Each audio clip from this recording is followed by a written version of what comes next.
Alaska, the last frontier, a land of endless wilderness where mountains pierce, storm clouds, and valleys stretch beyond the horizon. But beneath its raw beauty lies something darker. Since 1988, over 16,000 people have vanished here without a trace. Not lost to bears or bitter cold, but disappeared in ways that defy every logical explanation. Planes that fall from clear skies with no distress call. Hikers who walk into fog and are never seen again. Entire communities that seem to slip between moments in time. Tonight, we descend into 3 hours of Alaska's most haunting disappearances. Cases that have baffled search and rescue teams, confounded investigators, and left families with questions that may never be answered. This is the Alaska Triangle. The Alaska Triangle isn't a modern invention or a catchy name dreamed up for television. It's a precisely defined area spanning roughly 500,000 square miles. Stretching from Juneau in the southeast to Anchorage in the south-central region, and north to Barrow on the Arctic coast. Within this vast geometric boundary, the disappearance rate exceeds twice the national average. Search and rescue teams have documented patterns that shouldn't exist. Clusters of vanishings along specific corridors, temporal anomalies in distress calls, equipment failures that occur with statistical impossibility. The boundaries themselves follow no political or administrative lines. They trace invisible contours across wilderness, cutting through mountain ranges and sprawling tundra. Researchers plotting disappearances on maps noticed something unsettling in 2009. The vanishings weren't random. They concentrated along specific routes, flight paths that bush pilots had used for decades, hiking trails that hunters knew by heart. Between Anchorage and Valdez, a 115-mile corridor accounts for 37 documented disappearances since 1982. These aren't numbers that fade into statistical noise, they're patterns begging for explanation. Alaska State Troopers maintain a database of missing persons that goes back to 1988, the year computerized record-keeping began. The data reveals 16,927 missing person reports filed as of January 2024. Of these, 9,338 cases were resolved. People found alive, bodies recovered, cases closed with varying degrees of certainty. That leaves 7,589 individuals who simply vanished. No bodies, no evidence, no answers. The national average for unresolved missing persons cases sits at approximately 31% of total reports. Alaska's rate exceeds 44%. Something in this vast territory makes people disappear with disturbing efficiency. Search and rescue coordinator Mark Salberg has worked in Alaska for 23 years. He's participated in over 400 search operations, from weekend hikers who wandered off trail to complex air search missions spanning weeks. In a 2019 interview, he described something that bothered him about searches within the Triangle. "We'll find evidence of people up to a certain point," he said. "Boot prints, camps, sometimes even fresh tracks. Then it just stops. Not at a river where tracks might wash away. Not at hard ground. The trail just ends, and we find nothing beyond that point." It happens, too often, to be coincidence. Equipment failures plague operations within the Triangle with unusual frequency. GPS units that worked perfectly the day before suddenly report positions 40 miles from their actual location. Satellite phones disconnect mid-conversation with no atmospheric explanation. Compass needles swing wildly, settling on bearings that shift moment to moment. Pilots report their instruments showing contradictory information, altitude indicators disagreeing with visual references by hundreds of feet. In 2015, a Coast Guard helicopter experienced complete electrical failure while searching for a missing hiker near the Talkeetna Mountains. All systems went dark simultaneously. The pilots managed to auto-rotate to a safe landing, and within 20 minutes of touching down, every system restored itself. Diagnostic tests found no faults, no explanation. The Alaska Rescue Coordination Center tracks these anomalies in a separate database, one that doesn't appear in public reports.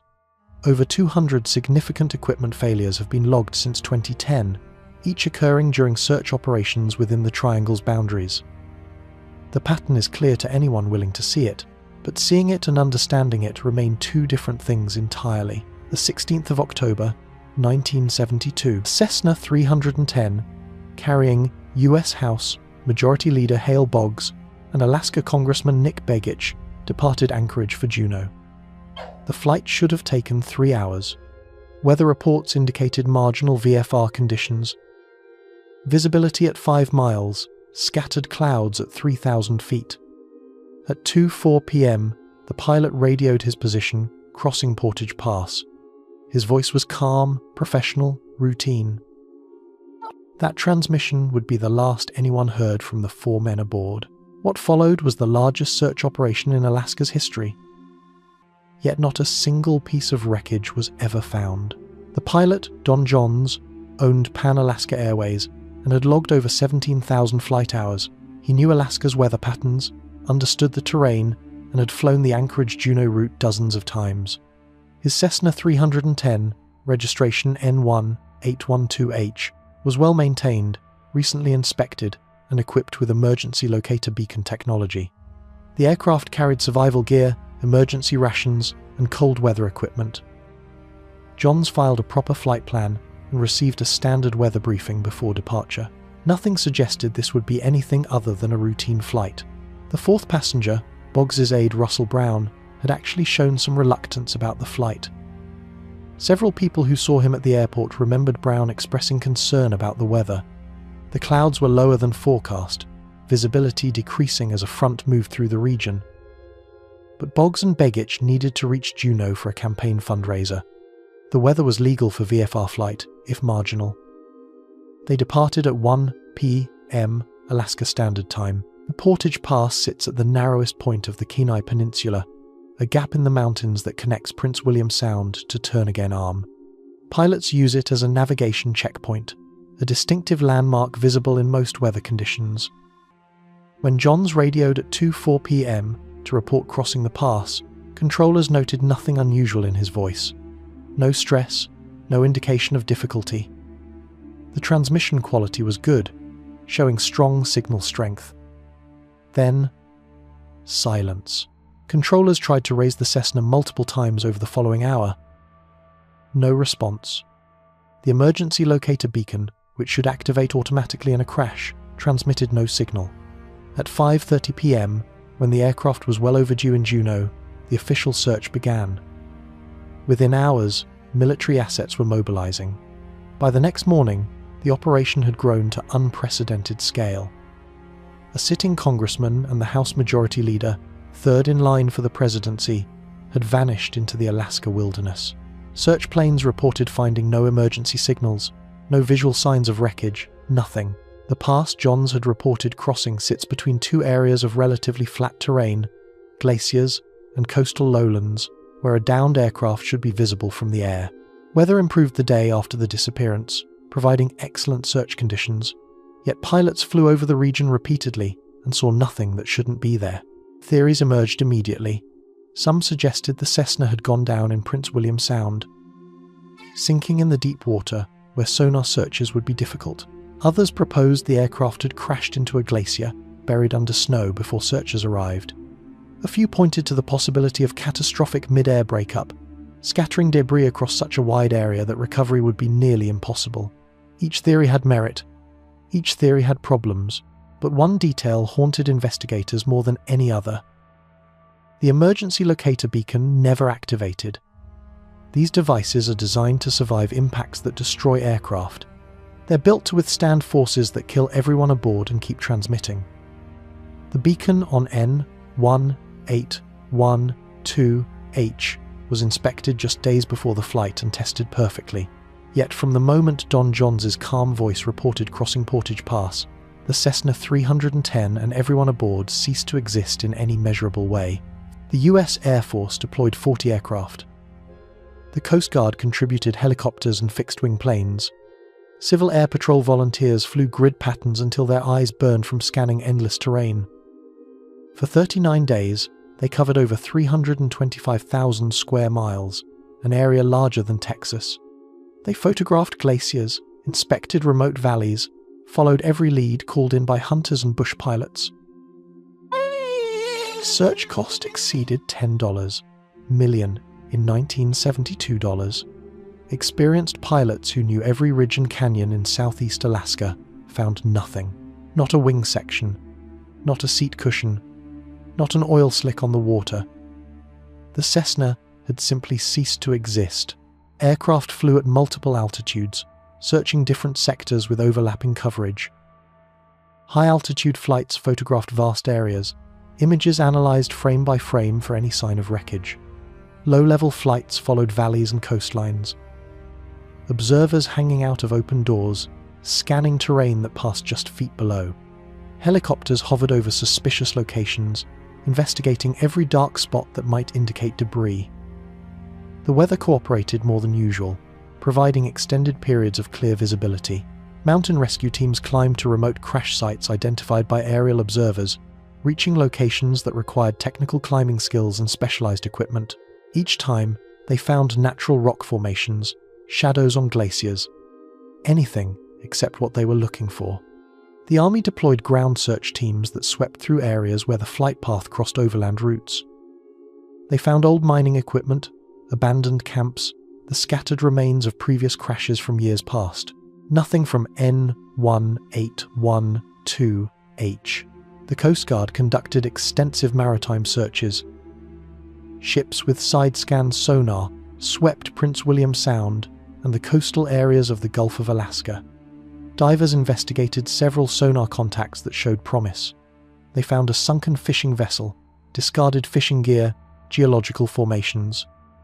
The Cessna 310 wasn't in the water, at least not in any area they could search with available technology. Civilian volunteers contributed thousands of hours. Bush pilots who knew the country intimately flew their own aircraft on their own time, searching places they thought other pilots might miss. Hunters and trappers who worked remote areas kept watch during their normal activities. Reports came in regularly. Someone spotted something blue on a mountainside. Someone else saw what looked like aircraft aluminum in a creek bed. Each report was investigated. Each report led nowhere. By day 30, the operation had become the most extensive search in Alaska's history. News coverage was constant. The disappearance of a House Majority Leader and a congressman drew national attention. Theories proliferated in the media. Some suggested the plane had been sabotaged, pointing to Boggs's criticism of the FBI and J. Edgar Hoover as potential motive. Others proposed pilot error, arguing that Johns might have become disoriented in the clouds and flown into terrain. A few ventured into more exotic territory, suggesting everything from foreign abduction to deliberate disappearance. The search coordinator, Lieutenant Commander James Stewart, maintained hope longer than most. In press conferences, he emphasized that Alaska's terrain could easily hide a small aircraft, that winter snows would soon make searching impossible, that they needed more time. But resources have limits. Aircraft need maintenance, crews need rest.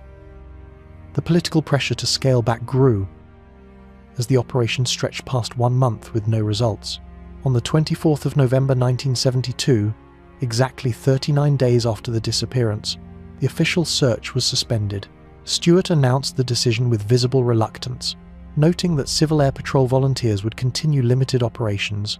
The Navy photographed key areas one final time, using high-resolution cameras, creating an archive that researchers still study today.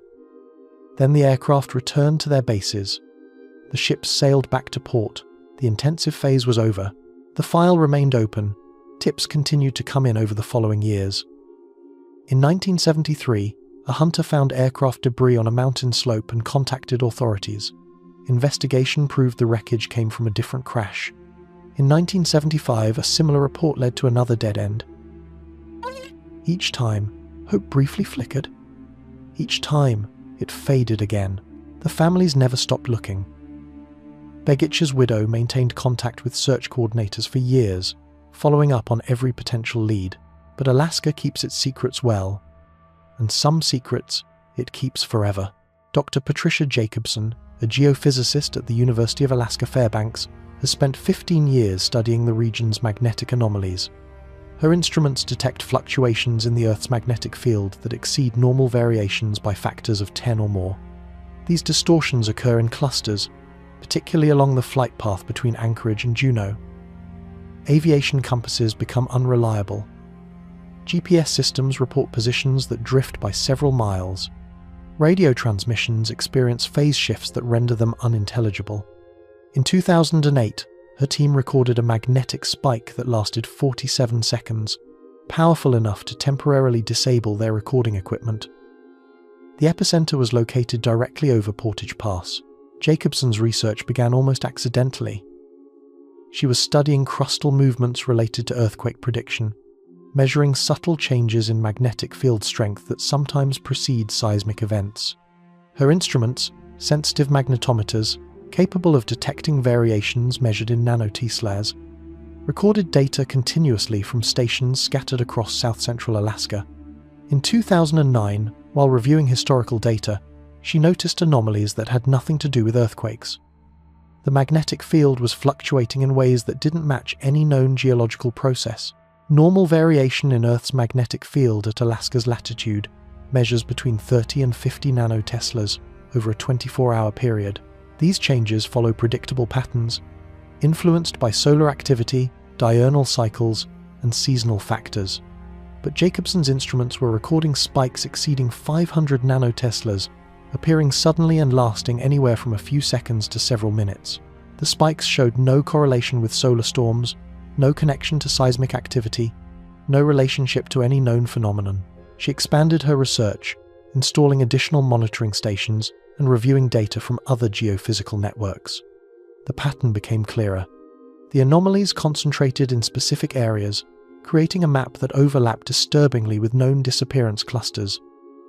Between Anchorage and Valdez, along the flight corridor to Juneau, near Fairbanks, and extending north toward the Brooks Range. The correlation was strong enough to warrant serious investigation. Magnetic field distortions of this magnitude would affect navigation equipment significantly. Aircraft compasses work by detecting the Earth's magnetic field, providing pilots with directional reference.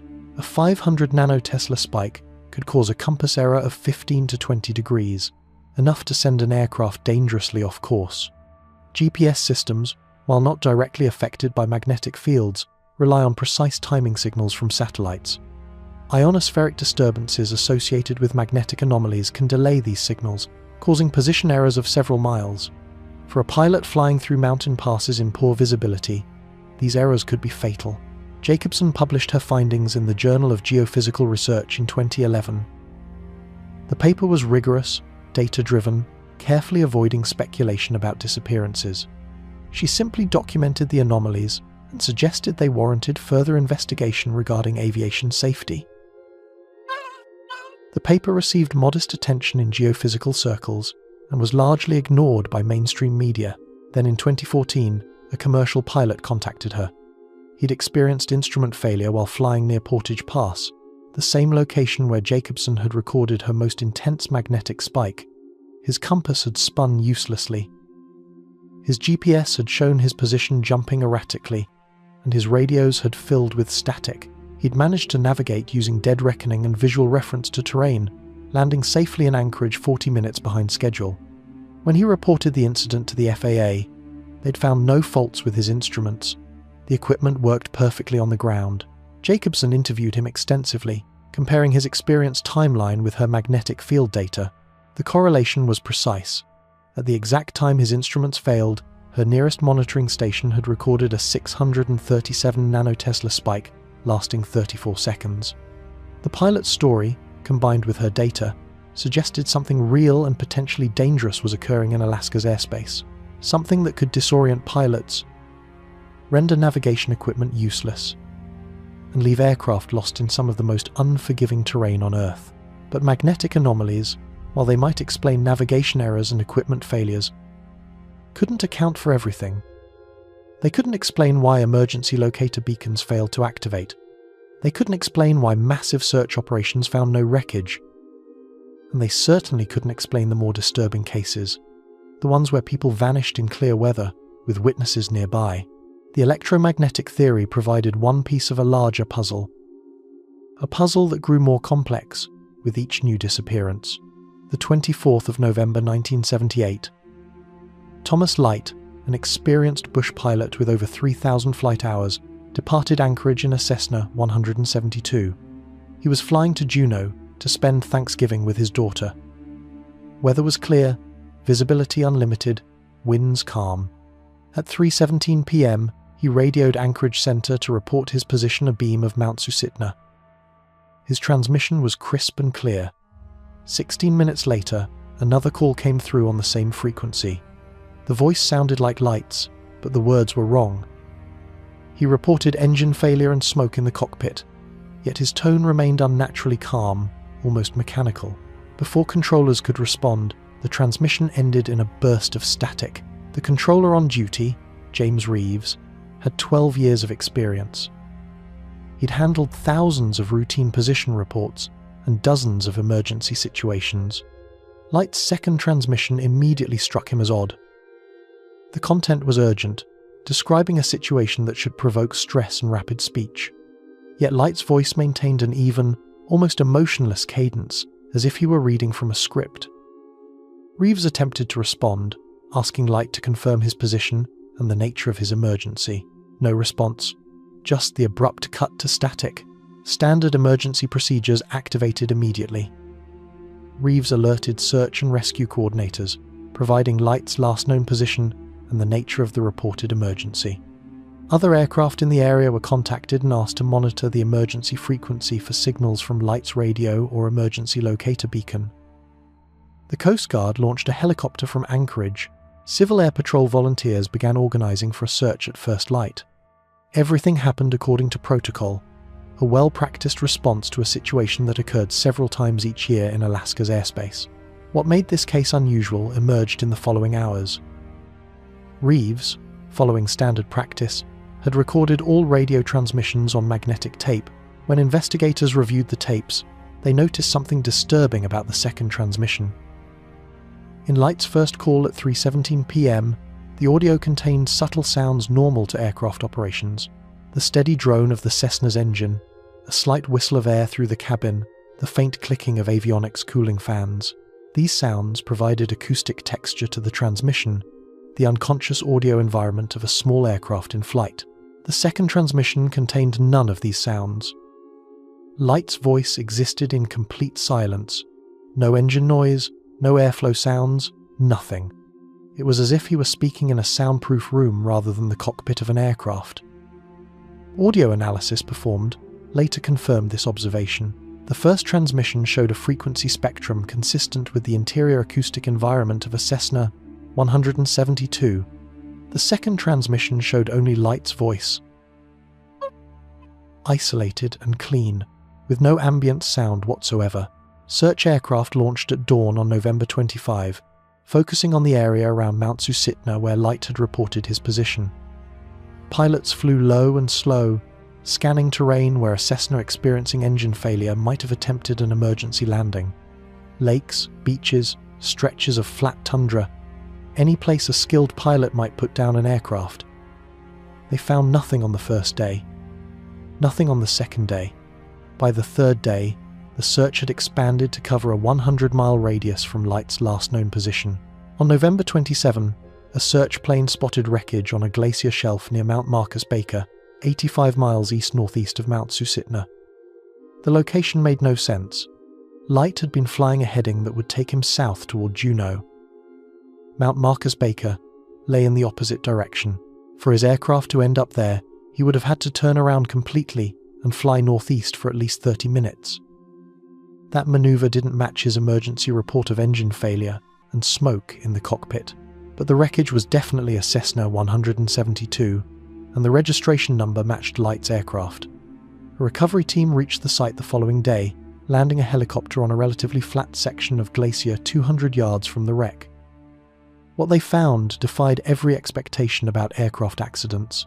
The Cessna sat upright, resting on its landing gear as if it had been gently placed on the ice. The propeller blades were undamaged, not bent or twisted as they would be if the engine had been running during impact. The windscreen was intact. The wings showed no signs of striking terrain. Inside the cockpit, instruments were arranged normally, no evidence of violent impact or deceleration. The fuel tanks, when checked, contained approximately 15 gallons, enough for another 2 hours of flight, but Thomas Light was nowhere to be found. Search crews found Light's Cessna 3 days later on a glacier shelf near Mount Marcus Baker, 85 miles off his planned route. The aircraft was largely intact, resting upright on the ice. The propeller showed no signs of impact damage. The engine, when later examined, ran perfectly. Fuel tanks were half full. Inside the cockpit, investigators found something that made no sense. Light's logbook lay open on the co-pilot seat. The final entry was dated November 24, but the handwriting changed halfway through the last line, becoming erratic, almost illegible. The words read, "They're not what we thought they were." Thomas Light's body was never found. The recovery team's initial inspection revealed details that contradicted standard crash dynamics. When aircraft impact terrain at any significant speed, airframes crumple, components separate, contents scatter. Even survivable crashes leave evidence of violent deceleration. Light's Cessna showed none of this. The seats remained firmly attached. The instrument panel was undamaged. Light's flight bag sat on the rear seat, contents still neatly organized. The National Transportation Safety Board dispatched investigators to examine the wreckage. Lead investigator Michael Chen had 18 years of experience examining crash sites. His preliminary report contained unusual observations. The landing gear struts showed compression consistent with a normal landing, not a crash impact. The tires had made clear impressions in a thin layer of snow covering the glacier ice. Scratch marks on the ice indicated the plane had slid forward approximately 30 feet before coming to rest. The marks were shallow, consistent with a controlled landing. The engine examination produced even more puzzling results. Technicians found no evidence of mechanical failure. The cylinders showed normal compression. The spark plugs were clean and properly gapped. When investigators test-ran the engine in Anchorage, it started immediately and ran smoothly through its entire RPM range.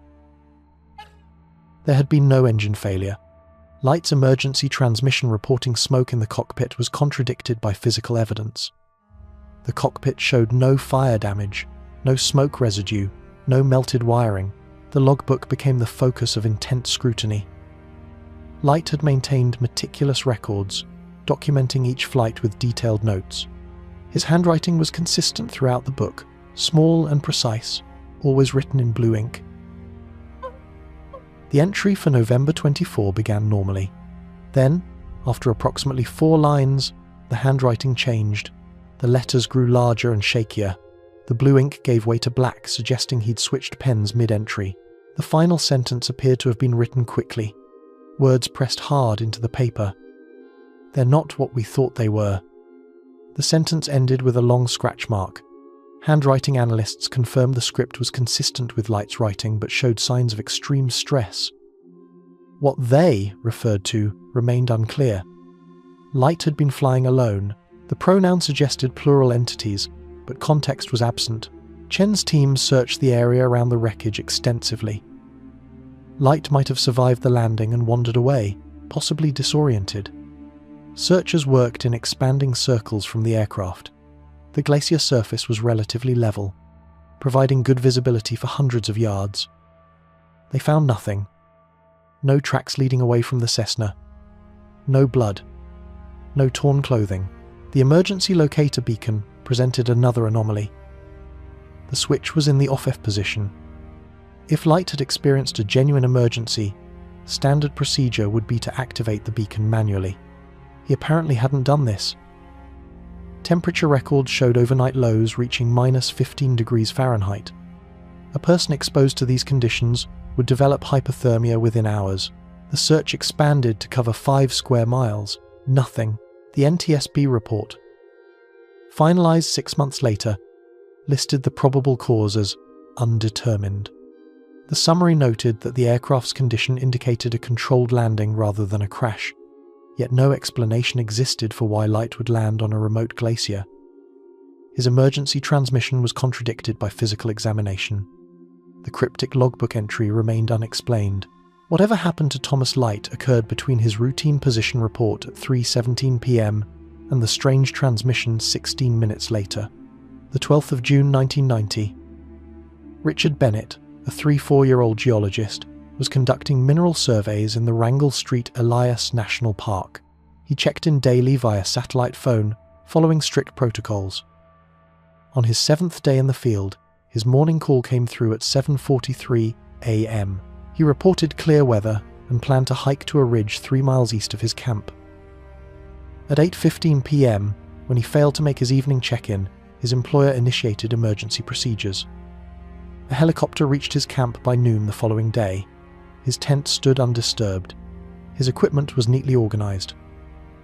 Coffee sat in his titanium cup, still liquid but ice-cold. Bennet worked for Northern Geological Services, conducting mineral assessments for mining companies. He'd spent 3 previous summers conducting similar surveys in remote locations. He understood wilderness safety protocols and maintained communication discipline that his supervisors described as exemplary. The satellite phone system provided GPS positioning data with each call. The morning call on June 1-2 placed him at his base camp. He told his supervisor, Margaret Kinsey, that he'd slept well despite some wind during the night. His planned route would take him east-northeast to a ridge, where aerial surveys had identified promising formations. The conversation lasted 4 minutes, professional and routine.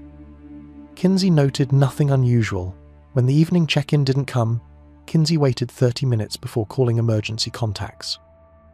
By 9 p.m., concern shifted to alarm. The Alaska State Troopers coordinated with the National Park Service. A helicopter launched at first light, reaching Bennett's camp at 11:47 a.m. on June 13. Park Service Ranger Tom Whitehorse and Trooper Sandra Kamaka approached carefully, calling Bennett's name. No response. The tent's entrance was zipped closed from the outside, immediately suggesting Bennet was not inside. The tent was empty. The camp appeared as if Bennet had just stepped away. His sleeping bag was rolled and stored. His cooking equipment was clean. A food bag hung from a bear-resistant cable. The satellite phone sat near the tent entrance, fully charged and operational. When tested, it worked perfectly, showing strong signal strength. The titanium coffee cup drew particular attention. It sat on a flat rock near the cold remains of a campfire. The coffee inside had frozen during the cold night, but partially melted as temperatures rose. Investigators estimated it had been poured roughly 24 hours earlier, consistent with Bennett's morning routine. He'd apparently made coffee, perhaps drunk some, then departed. The normalcy of this action contrasted sharply with his failure to return. Bennett's geological equipment remained in camp.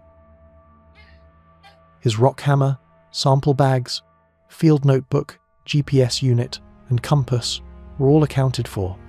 The only missing items were those he would carry on a day hike: his backpack, water bottles, emergency beacon, and first aid kit.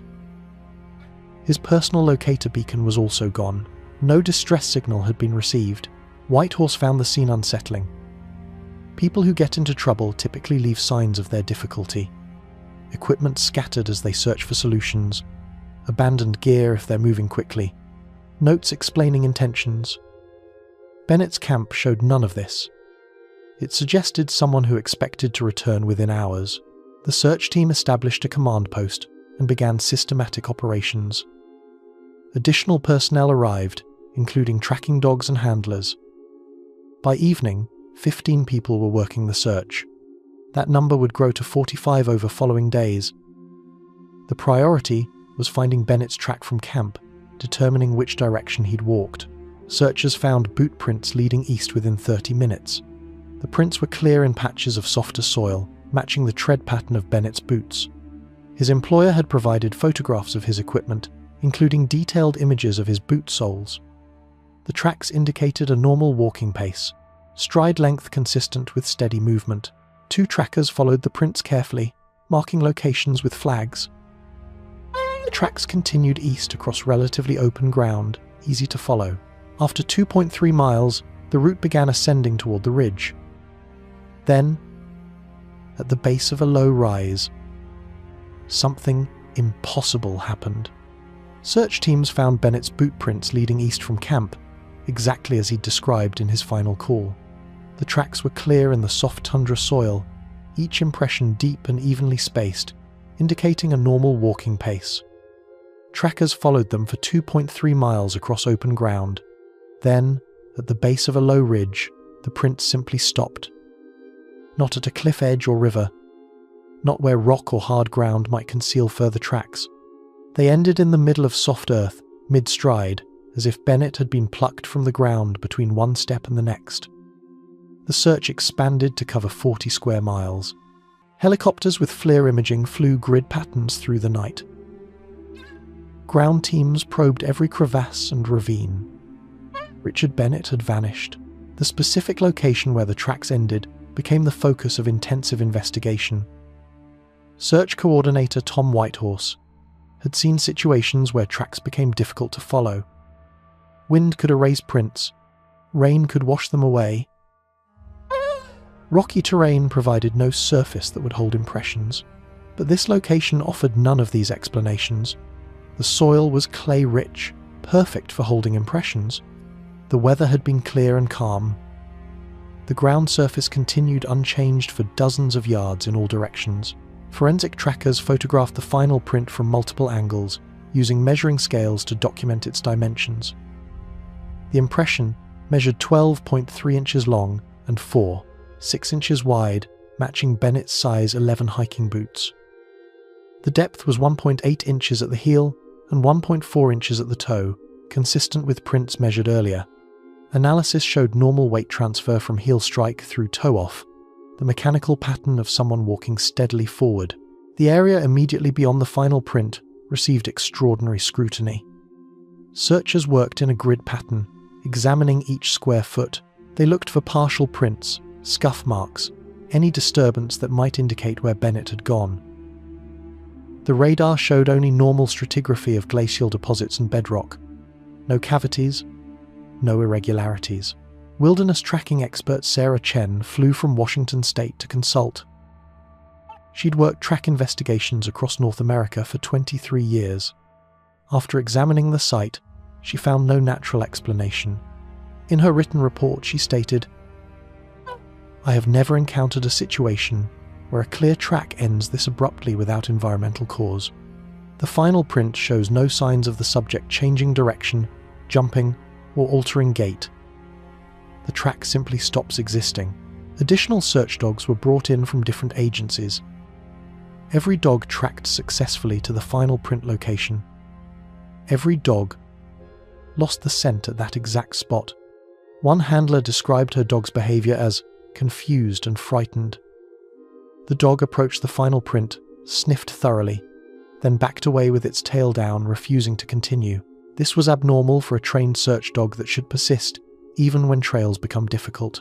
Aerial searches covered vastly more terrain than ground teams could inspect. Helicopter observers flew systematic patterns, searching for anything out of place. A bright colour indicating equipment, disturbed areas indicating digging or struggle. The straight lines that human activity creates.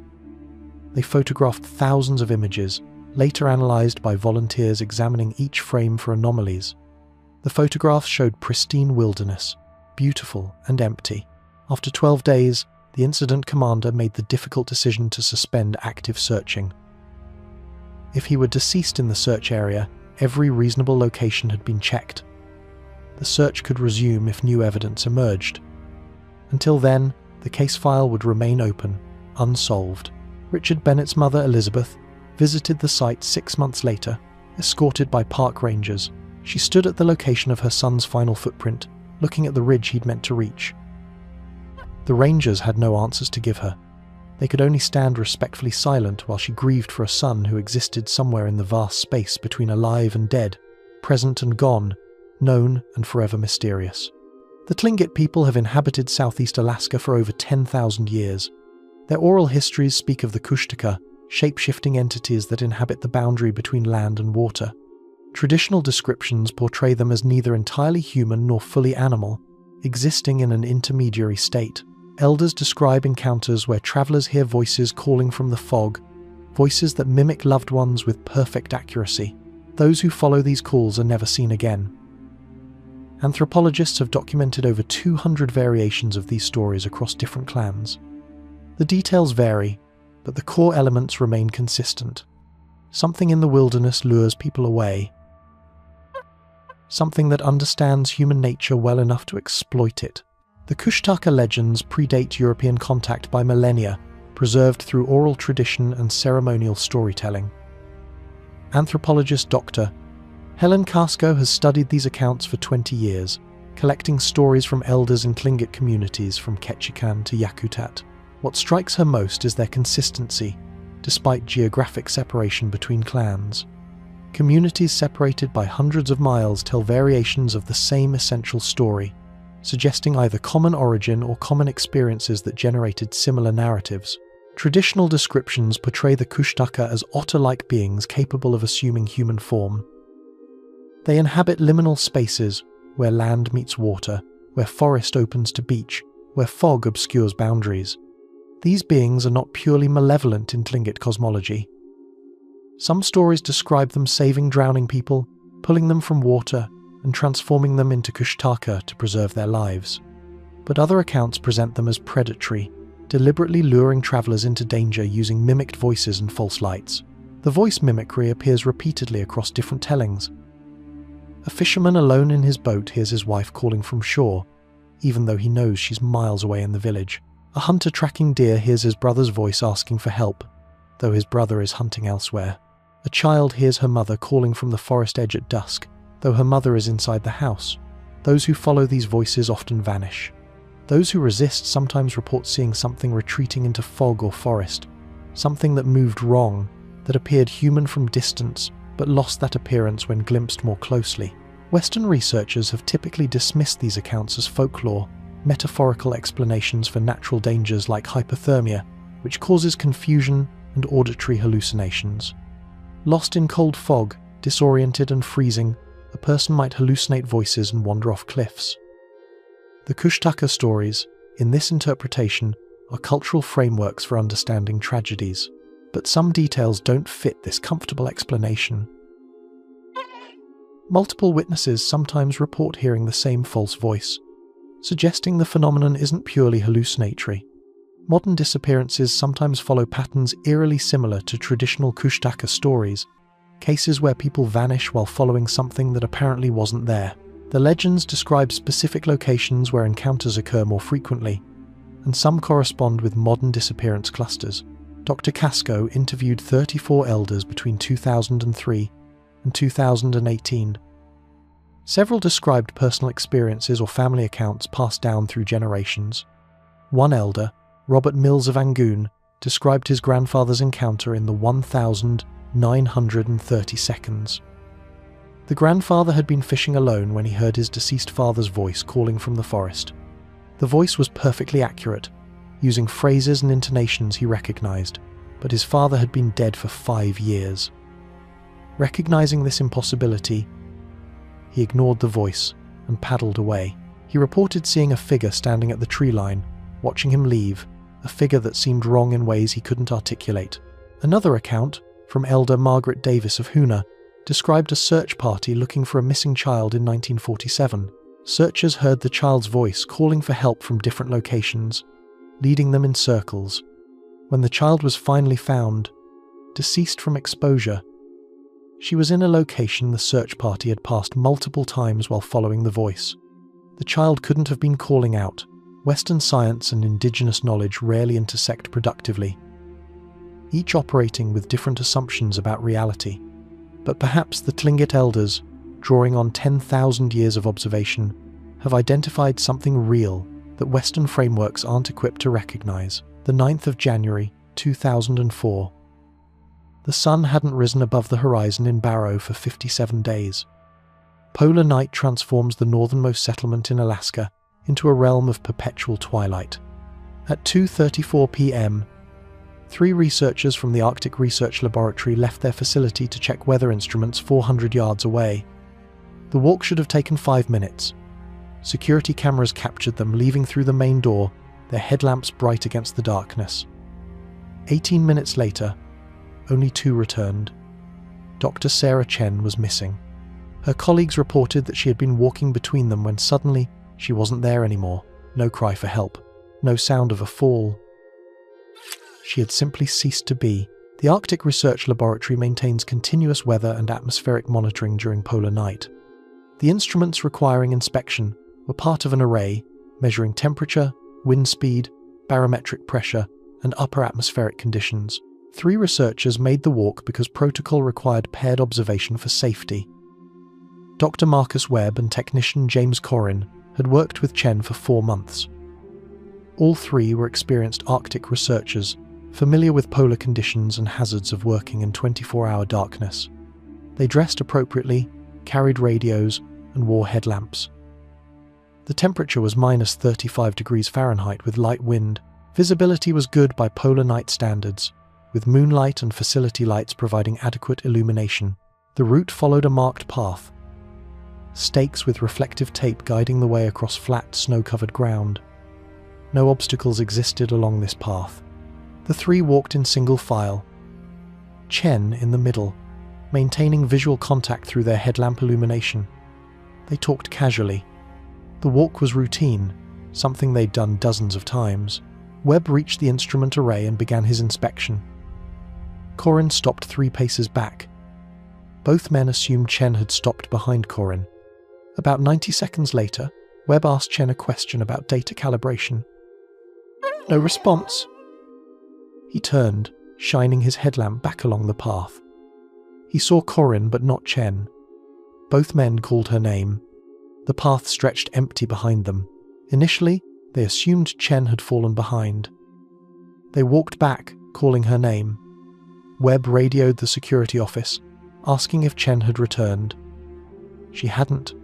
The guard checked security footage and confirmed only 2 people were visible on cameras.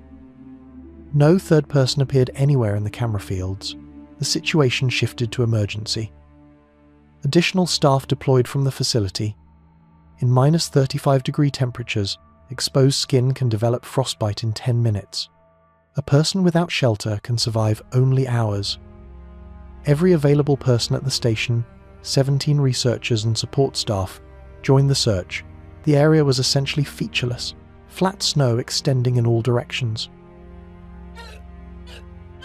Fresh snow from the previous day showed tracks clearly. Searchers found 3 sets of boot prints along the marked path, corresponding to Webb, Corrin, and Chen. Chen's prints were visible and clear up to a point approximately 250 yards from the facility. After that point, only 2 sets of prints continued.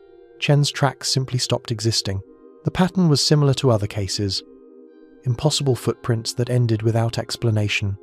But here, the situation was complicated by having 2 witnesses who insisted Chen had been walking with them beyond the point where her tracks stopped. The contradiction was absolute and inexplicable. By morning, a helicopter with thermal imaging arrived. The FLIR camera could detect heat signatures from a human body at considerable distance. The camera found nothing. The security camera footage became the focus of intense analysis. The footage showed Webb, Corrin, and Chen exiting the main door at 2:34 and 17 seconds p.m. At 2 hours 34 minutes and 47 seconds, the frame showed all 3 researchers. At 2 hours 34 minutes and 48 seconds, exactly 1 second later, only 2 researchers appeared. Chen was gone. Technical experts found no indication of manipulation. The data stream was continuous, timestamp sequential, file structure intact.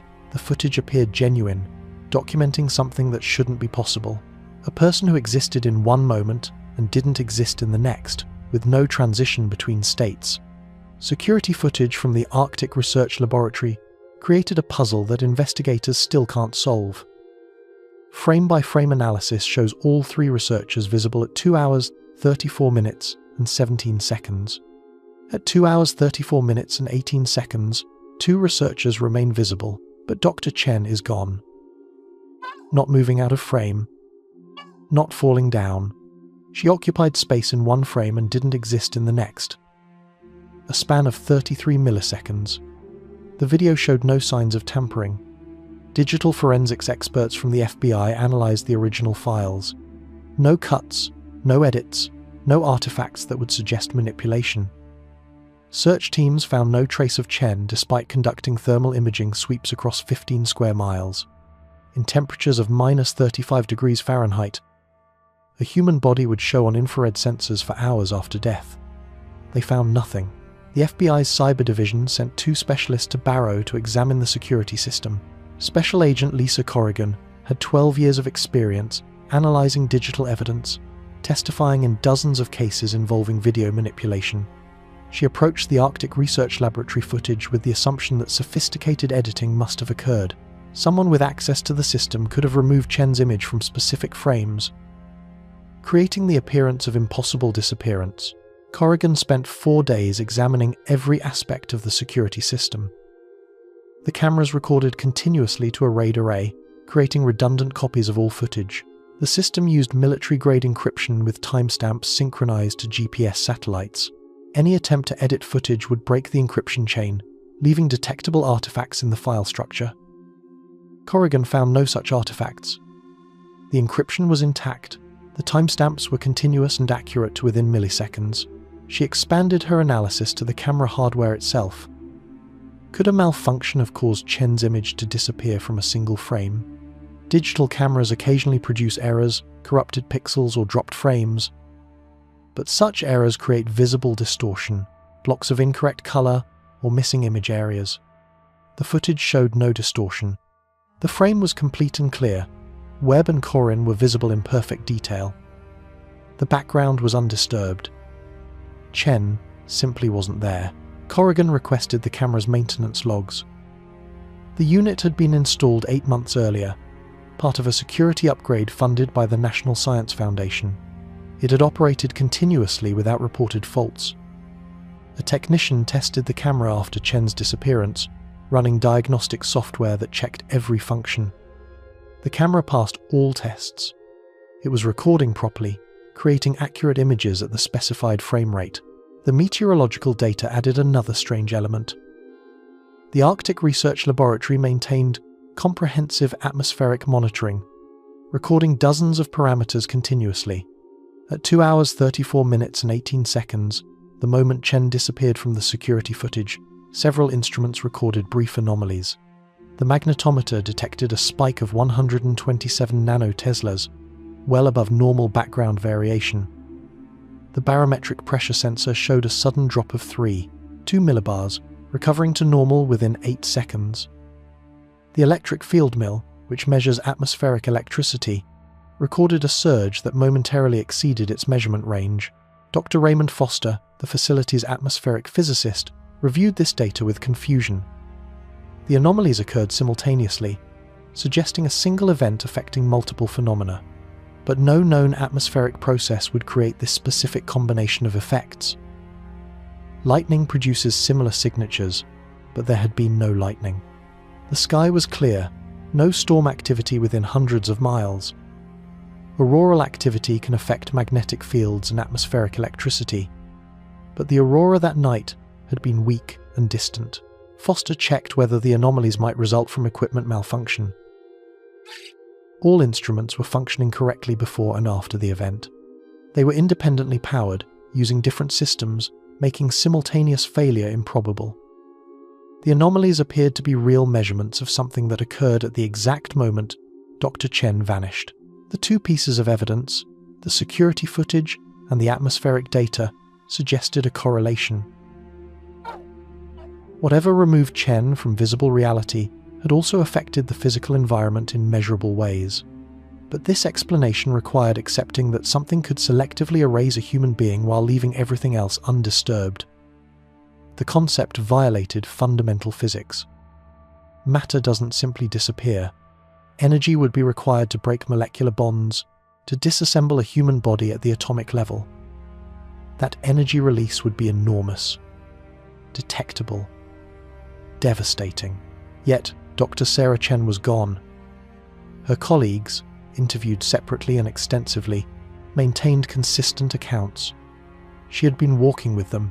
They had heard her voice, seen her headlamp, been aware of her presence. Then she wasn't there. The case file remained open, classified as unexplained disappearance. The Arctic Research Laboratory implemented new safety protocols, requiring continuous radio contact during all exterior operations. But protocols couldn't change what had happened. or explain how a person could cease to exist in 33 milliseconds on a routine walk across flat ground in full view of witnesses and cameras. Mount Hayes rises 13,832 feet above the Tanana River Valley, dominating the eastern Alaska Range. Native Athabascan peoples avoided the mountain, considering it a place where the boundary between worlds grew thin. In 1988, a climbing expedition found something that suggested their ancestors had reason for caution. At 11,200 feet, tucked into a narrow col on the mountain's northeast face, they discovered a cairn. Not a natural rock formation, but a deliberate construction of carefully stacked stones. The rocks were local, but the construction technique wasn't. Carbon dating of lichen growth on the stones suggested the cairn was at least 400 years old, built long before European explorers reached interior Alaska. The climbing expedition, led by mountaineer David Kessler, had been attempting a new route on Mount Hayes' technical northeast face. The col where they found the cairn offered a natural resting place. A relatively flat area on an otherwise steep slope. Kessler noticed the stones immediately. They were stacked too regularly to be natural, too deliberately to be random rockfall. The cairn measured approximately 6 feet in diameter and 4 feet high. 37 individual stones comprised the structure, each weighing between 15 and 40 pounds. They were arranged in a spiral pattern, larger stones at the base, smaller ones toward the top. The construction showed sophistication. Each stone was positioned to interlock with its neighbours, creating a stable structure that had withstood centuries of mountain weather. Kessler photographed the cairn extensively, documenting it from multiple angles. His team debated whether to disturb the structure. Cairns often mark graves or hold cultural significance, but scientific curiosity won. They carefully removed the outer stones, documenting the position of each one. Beneath the visible structure, they found a shallow depression carved into the bedrock, roughly circular, about 18 inches in diameter and 6 inches deep. Inside the depression lay 7 smaller stones, each inscribed with symbols. The marks were precise, made with metal tools rather than stone. The symbols consisted of geometric patterns, intersecting lines, and circles arranged in sequences that suggested intentional meaning. Kessler, who had climbed extensively in Alaska and studied some indigenous cultures, recognized nothing familiar in these markings. The team photographed the inscribed stones and the depression, then carefully reassembled the cairn to its original configuration. When they returned to Anchorage, Kessler contacted the University of Alaska's anthropology department. Dr. Michelle Strand, a specialist in indigenous Alaskan cultures, examined his photographs with interest. Strand immediately recognized that the symbols didn't match any known Athabascan writing or pictographic tradition. The Athabascan peoples of interior Alaska had no written language before European contact, and their rock art typically depicted animals, hunting scenes, or spiritual figures. These symbols were abstract, mathematical. Nothing like indigenous, artistic traditions from the region. She consulted with colleagues specializing in other North American cultures, sending photographs to researchers across the continent. No one could identify the symbols. One researcher noted similarities to Bronze Age petroglyphs found in Scandinavia, particularly marks associated with Nordic seafaring peoples. But this comparison raised more questions than it answered. Norse explorers reached North America around 1000 AD, establishing settlements in Newfoundland. No evidence suggested they penetrated as far as interior Alaska. Strand organized an expedition to Mount Hayes in 1989, bringing equipment to conduct proper archaeological documentation. The team reached the cairn in late June, during optimal climbing weather. They created detailed measurements and collected lichen samples from the stones for radiocarbon dating.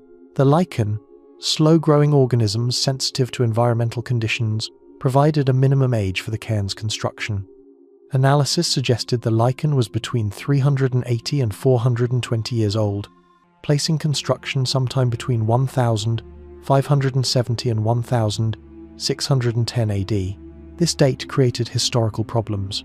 Europeans didn't begin extensive exploration of Alaska until the 1700s, and interior regions remained largely unknown until the 1800s.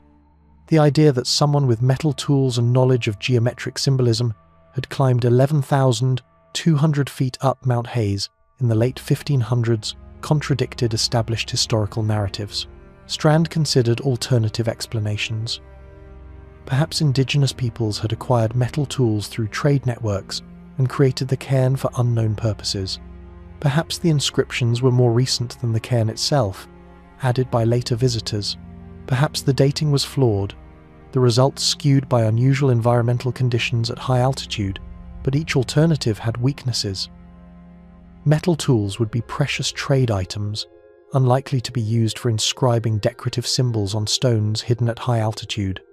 If the inscriptions were recent additions, the lichen growth covering them argued otherwise. The dating methodology was sound, repeated multiple times with consistent results. The inscribed stones were left in place, photographed but not removed. Strand felt strongly that artifacts should remain in their original context. The cairn held meaning to someone, centuries ago, meaning that might be disturbed by modern interference. The photographs were archived at the university, available to researchers but not widely publicized. Over the following decades, a few other expeditions visited the Mount Hayes cairn. Each documented it carefully. The structure remained intact, unchanged. The symbols remained mysterious, matching no known writing system. And Mount Hayes continued to stand as a place where ancient peoples had left a message that modern people couldn't read. The cairn on Mount Hayes consisted of 37 individual stones, each weighing between 15 and 40 pounds. They were arranged in a spiral pattern that descended into the mountain face, creating a structure approximately 6 feet in diameter. What made the cairn remarkable wasn't its age, but what the expedition found beneath it. After carefully documenting and removing the outer stones, they uncovered a shallow depression carved into the bedrock. Inside lay 7 smaller stones, each inscribed with symbols that matched no known Native American writing system. The marks were precise, made with metal tools rather than stone. Archaeologists who examined photographs of the symbols noted similarities to Bronze Age petroglyphs found in Scandinavia. Yet the carbon dating suggested these marks predated Viking exploration of North America by centuries. Dr. Michelle Strand spent 3 years analysing the inscribed stones through photographs and detailed documentation. She created high-resolution images, enhancing contrast to reveal fine details in the carved lines. The precision of the marks indicated experienced craftsmanship. Each line was uniform in depth, approximately 2 millimeters, cut cleanly into the stone surface with minimal chipping or fracturing. The symbols themselves consisted of geometric patterns, circles intersecting at specific angles, straight lines radiating from central points, arcs that suggested mathematical relationships. One stone displayed what appeared to be a star chart, dots arranged in patterns that might represent constellations. Strand compared this pattern to known star configurations visible from Alaska's latitude, attempting to identify specific celestial objects. The patterns didn't match modern constellations, but stellar positions change over centuries due to precession. Calculations suggested the pattern might match the night sky, as it appeared approximately 600 years ago. This finding pushed the cairn's age even further back than lichen dating suggested. If the star chart represented accurate observation, it implied astronomical knowledge and the ability to create permanent records of celestial positions. Such sophistication seemed incompatible with what historians knew about interior Alaska in the 1400s. Strand consulted with Dr. Thomas Brightwell, an archaeoastronomer specializing in how ancient peoples observed and recorded sky phenomena. Brightwell analyzed the star pattern with interest. He identified several bright stars that would have been visible from Mount Hayes' latitude in the 1400s, positioned roughly as shown in the carving, but he noted the pattern could also be coincidental. Humans seeing order in random marks. The other 6 stones presented different challenges. Their symbols seemed more abstract, possibly representing concepts rather than objects.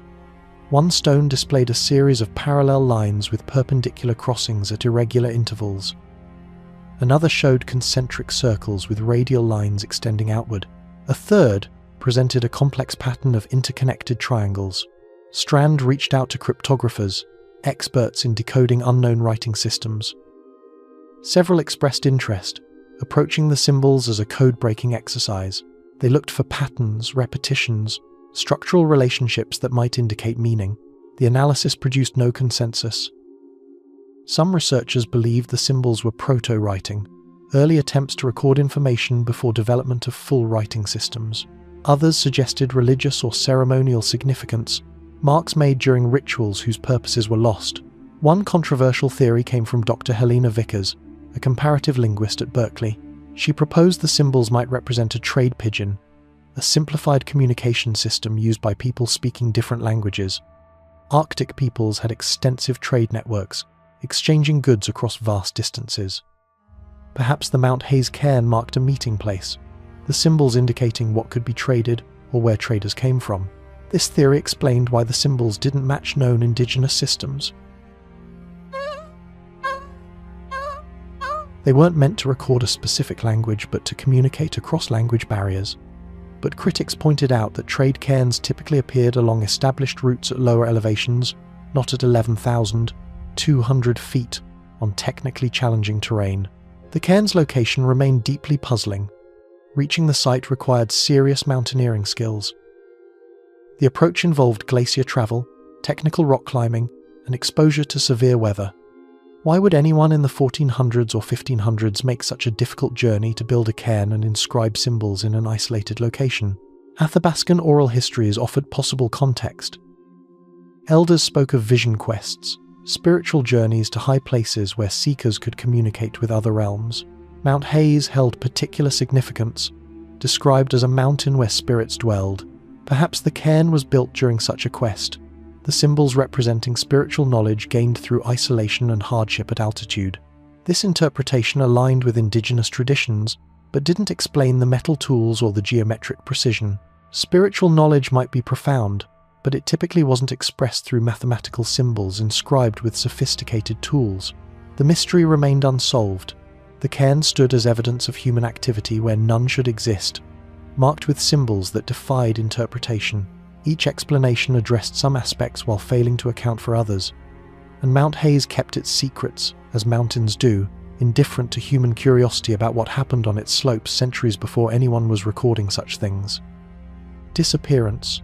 The road between Nome and Teller stretches 72 miles along the Seward Peninsula, hugging the coast of the Bering Sea. On the 3rd of August 2001, James Worley was driving from Teller to Nome in a blue Ford pickup truck. At 4:18 p.m, he called his wife from his cell phone to say he'd passed mile marker 45 and expected to arrive in Nome within 90 minutes. Cell tower records confirmed his location. The weather was clear, visibility unlimited, the gravel road dry and in good condition. James Worley never arrived in Nome. State troopers found his truck at 11:30 p.m, parked neatly on the shoulder near mile marker 52, 7 miles beyond where he'd made his call. James Worley's truck sat 18 inches off the road surface, positioned as if he'd pulled over deliberately. The engine was off, keys in the ignition. His wallet and cell phone lay on the passenger seat. A half-eaten sandwich rested on the dashboard. The bread still soft, the lettuce not yet wilted. Investigators estimated the food had been exposed to air for less than 4 hours. The driver's door was closed but not locked. Worley's seatbelt hung in the released position. Every detail suggested he'd simply stepped out of the vehicle, intending to return momentarily. Trooper Sandra Kamaka, first to arrive at the scene, conducted a preliminary search of the immediate area. She walked the roadway in both directions, checking for signs of accident or medical emergency. The gravel shoulder showed tyre tracks where Worley had pulled off, but nothing suggested sudden braking or loss of control. The tracks indicated a normal, controlled stop. The terrain along this section of the Teller Road consists of flat tundra extending hundreds of yards from the roadway. Visibility was excellent, the low vegetation providing little obstruction. Kamaka could see clearly in all directions. No person was visible. No equipment suggesting Worley had stopped to address mechanical problems. His truck started immediately when she tried the ignition, running smoothly with no apparent faults. She called for additional resources. By 1 a.m, 4 troopers and 6 volunteers from Nome were conducting a systematic search. They worked outward from the truck in expanding circles, using powerful flashlights to illuminate the tundra. The ground was soft in places, capable of holding boot prints. they found none. No tracks leading away from the vehicle. No disturbed vegetation indicating someone had walked through the area. Search dogs arrived at dawn. 2 teams worked independently, each starting from the truck's driver door. Both dogs tracked the same pattern. They followed Worley's scent 8 feet from the vehicle, moving perpendicular to the road, out onto the tundra. Then both dogs stopped, circling and whining, showing confusion. Their handlers reported the dogs had lost the scent completely, as if the person they were tracking had ceased to exist at that specific point. The search expanded throughout August 4, covering 2 square miles around the truck's location. Volunteers walked shoulder to shoulder across sections of tundra, searching for any evidence. Helicopter overflights provided aerial perspective. The terrain was open, lacking dense vegetation or significant elevation changes. A person walking away from the road would be visible for miles. Searchers found nothing. Worley's cell phone records revealed no additional calls after 4:18 p.m. The phone had remained powered on until approximately 7:30 p.m. when the battery died. Cell tower data showed the phone stationary at mile marker 52 during this entire period. No movement, no indication Worley had carried the phone away from the truck. His wife, Jennifer Worley, was interviewed extensively. James had no history of depression or mental health issues. Their marriage was stable. He'd been in good spirits during their phone call, talking about dinner plans for that evening. He was 43 years old, healthy, employed as a heavy equipment operator for a mining company. People who knew him described him as reliable and even-tempered. The investigation considered various scenarios. Medical emergency seemed possible, but searchers found no body. Animal attack was unlikely given the lack of blood or signs of struggle, and the dogs would have detected such activity. Abduction by a passing vehicle required assuming someone had stopped, convinced Worley to leave his truck voluntarily, and departed without witnesses. Unlikely on a road that saw regular traffic. 3 days after Worley vanished, a tourist from Seattle contacted state troopers.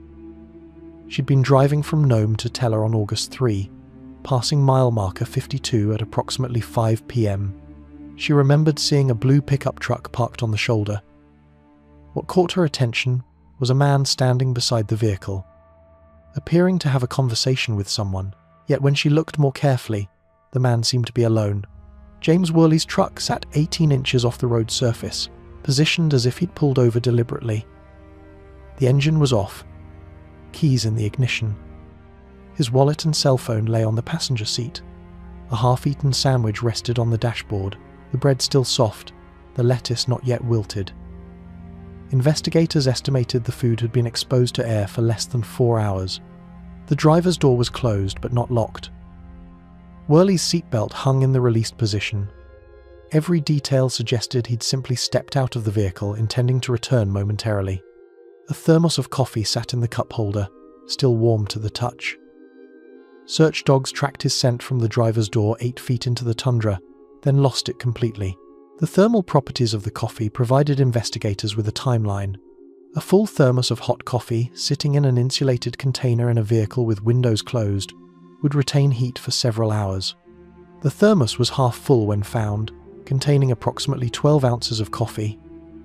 The liquid temperature measured 94 degrees Fahrenheit when tested at 11:45 p.m.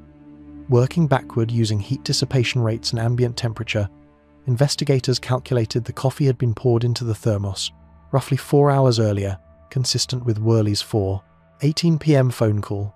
This calculation suggested Worley had stopped shortly after making his call to his wife. Perhaps he'd pulled over to drink coffee, take a break from driving, stretch his legs.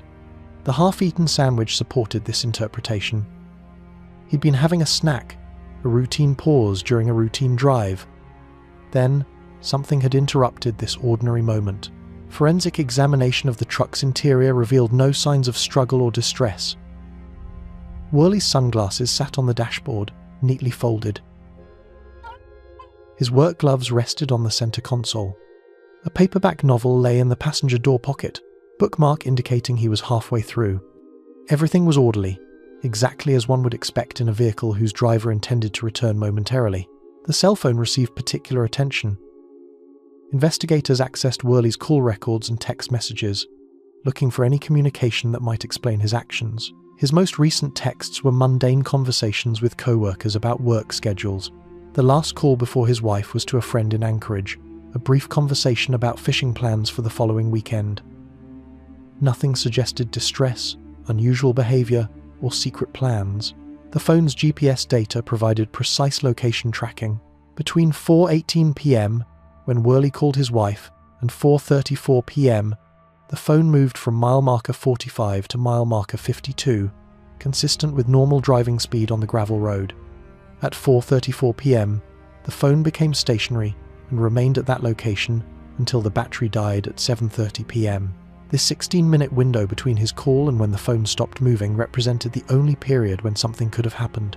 But the witness account created a timeline problem. The tourist from Seattle reported seeing Worley standing beside his truck at approximately 5 p.m., 26 minutes after his phone had powered down according to cell tower records. If accurate, this meant Worley was still at his vehicle well after his phone was no longer functioning. The witness description was detailed. She remembered a blue Ford pickup matching Worley's vehicle. She described a man matching Worley's general appearance, medium height, wearing a baseball cap and light-coloured shirt, both consistent with what Worley had worn that day. What made her account particularly strange was her description of Worley's behaviour. She'd noticed him because he appeared to be having an animated conversation, gesturing and speaking, yet no one else was visible. The witness assumed he was using a hands-free phone talking via Bluetooth, but Worley's cell phone records showed no call at 5 p.m. The phone was already powered down by then. If the witness saw Worley, he wasn't on the phone. He was talking to someone or something that left no trace. Investigators interviewed the witness multiple times, checking her credibility and consistency. She was certain of the time, having noted it because she'd wanted to reach Teller before 6 p.m. to photograph the sunset. She was certain of the vehicle, having slowed down as she passed, concerned the driver might need assistance. She was certain the man was alone despite appearing to converse. This testimony, combined with the physical evidence, created an impossible scenario. Worley had stopped his truck, left his phone and wallet behind, walked 8 feet from the vehicle, and then ceased to exist in any detectable way. Yet he'd apparently been visible at his truck 26 minutes later, alive and talking to someone who wasn't there. The search continued for 3 weeks, gradually scaling back as the probability of finding Worley alive diminished. Volunteers checked every mile of the Teller Road, examining culverts, checking abandoned buildings, searching anywhere a person might have gone. The Nome mining community, where Worley had worked for 8 years, contributed hundreds of man-hours to the effort. They found nothing. Jennifer Worley returned to the site repeatedly over the following months, standing where her husband's truck had been found, trying to understand what could have happened. The spot held no answers, just tundra and road and empty sky. The thermos of coffee, the half-eaten sandwich, the orderly interior of the truck, all suggested James had expected to continue his drive, to arrive home, to have dinner with his wife as they'd planned. Instead, he'd stepped out of his truck into some space between the known and the unknowable, joining the thousands of others who'd vanished in Alaska's vast emptiness. 3 days after James Worley vanished, a tourist from Seattle contacted state troopers. She'd been driving from Nome to Teller on August 3, passing mile marker 52 at approximately 5 p.m. She remembered seeing a blue pickup truck parked on the shoulder. What caught her attention was a man standing beside the vehicle, appearing to have a conversation with someone. Yet when she looked more carefully, the man seemed to be alone, gesturing and speaking to empty air. She'd found it odd, but assumed he was using a hands-free phone. When shown a photograph, she positively identified James Worley as the man she'd seen. Her timeline created an impossible situation. Cell tower records showed Worley's phone powered down at 4:34 p.m., 26 minutes before the witness saw him apparently talking to someone who wasn't there. Trooper Sandra Kamaka conducted 3 separate interviews with the witness. Rebecca Hartman, a 52-year-old accountant from Seattle. Hartman had been vacationing in Alaska, driving the Seward Peninsula's remote roads to photograph landscapes. She was credible, detailed, and consistent across all interviews. She'd noticed the blue truck because seeing another vehicle on this isolated road was noteworthy. She'd slowed to approximately 25 miles per hour as she passed, glancing over to see if the driver needed help. Hartman described Worley standing on the driver's side of the truck, about 3 feet from the vehicle. His posture suggested animated conversation. He was gesturing with his right hand, movements that indicated he was explaining something or making a point. His head was turned, looking at something she couldn't see. She estimated she'd been able to observe him for approximately 5 seconds before her vehicle moved past. What struck her as unusual was the absence of another person. The tundra was flat and open. Visibility extended hundreds of yards. If Worley had been talking to someone, she should have seen them, yet no one else was visible. She checked her rearview mirror after passing, curious about what Worley was doing. He was still standing there, still gesturing, still apparently engaged in conversation with empty air. The timeline contradiction troubled investigators deeply. If Worley's phone had died at 4:34 p.m. and Hartman saw him at 5 p.m, then he'd been at his truck for at least 26 minutes before vanishing. This extended the window during which something happened, but it also created new questions. What was Worley doing during those 26 minutes? Who or what was he talking to? And when exactly did he disappear? Kamaka considered the possibility that Hartman was mistaken about the time. But Hartman had documentation. She'd photographed coastal scenery near Teller at 5:47 p.m, confirmed by the camera's timestamp. Working backward from Teller to mile marker 52, accounting for driving time and stops, her estimate of 5 p.m. appeared accurate. Another possibility was that Hartman had seen someone else, not Worley. Blue Ford pickup, distinctive dent in the tailgate that Worley's truck had, parked at mile marker 52. The odds of another identical truck at the same location on the same day seemed vanishingly small. The most disturbing possibility was that Hartman had accurately reported what she'd seen. Worley had been standing beside his truck at 5 p.m, talking to something invisible, something that no one else could see. 26 minutes after his phone died. 8 hours before his truck was found empty. The timeline suggested Worley had experienced something that lasted far longer than a few seconds. Some interaction, some conversation that occupied at least half an hour before he finally disappeared. Investigators expanded their search area, reasoning that if Worley had been present at 5 p.m, he might have walked farther from his truck than initially assumed. Search dogs worked outward from the vehicle in all directions, covering greater distances. They found nothing. No tracks. No scent trail beyond the original 8-foot trace. It was as if Worley had engaged in a prolonged conversation with something invisible, then stepped into non-existence. The Mount Marathon race has been held annually in Seward, Alaska, since 1915. Runners climb 3,022 vertical feet in approximately 1.5 miles, then descend the same route. It's brutal, dangerous, and deeply embedded in Alaska's culture. On the 4th of July 2012, Michael Lemaitre, a 66-year-old runner from Anchorage, started the race at 4 p.m. with 350 other competitors. Weather conditions were poor. Visibility on the mountain dropped to near zero as clouds descended. Lemaitre was last seen near the mountain's summit at approximately 5:30 p.m. by other runners. He never crossed the finish line.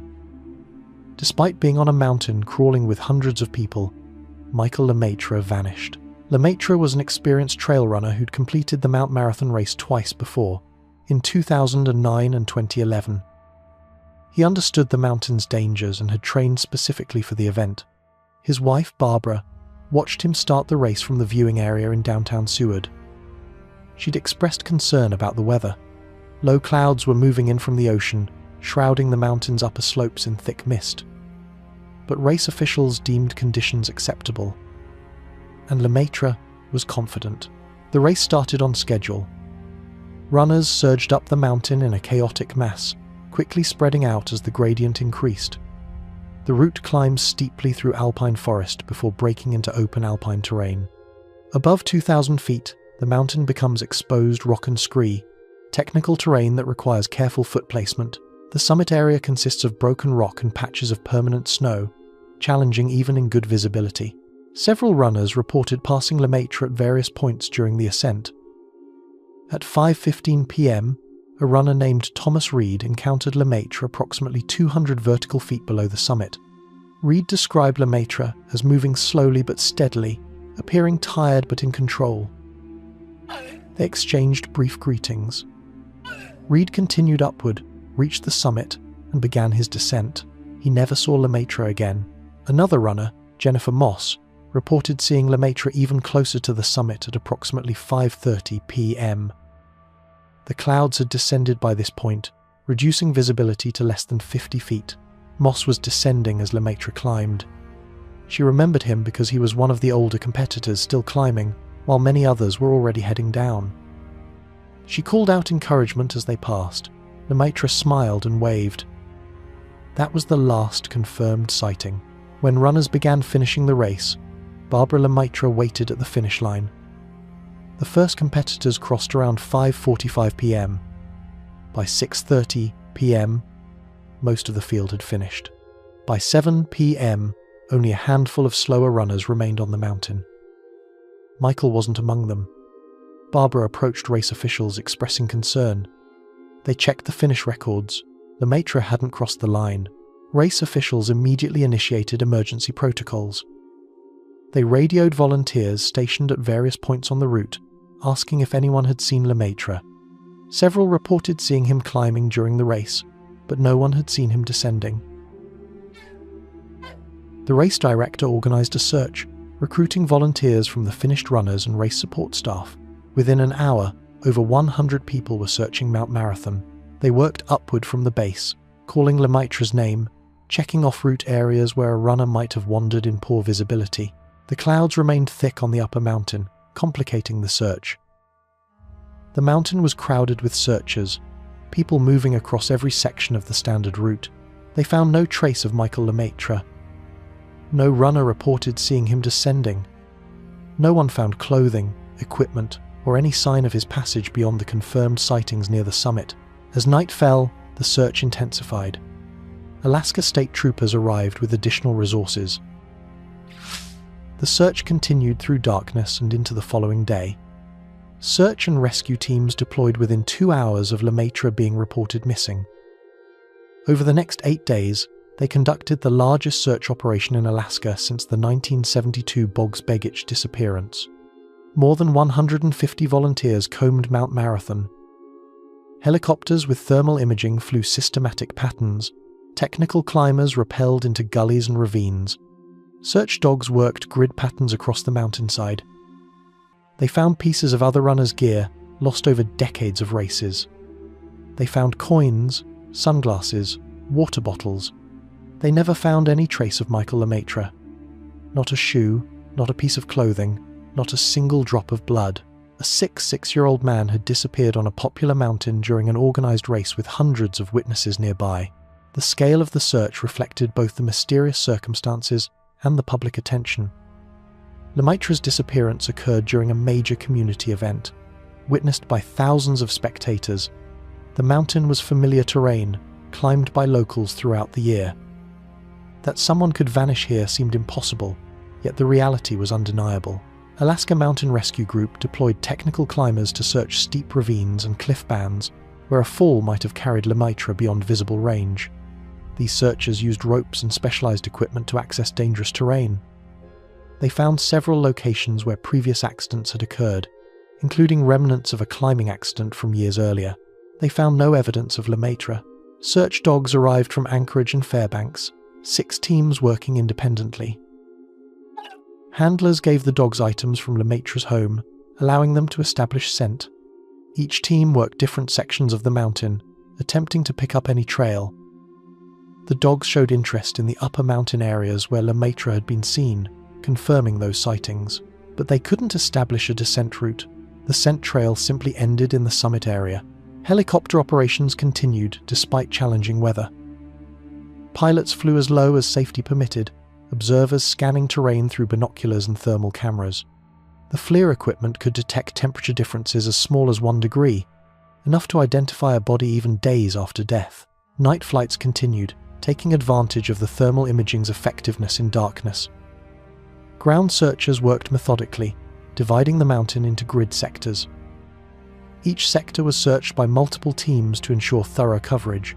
Searchers checked every boulder field, every patch of brush, every possible location where someone might have fallen or taken shelter.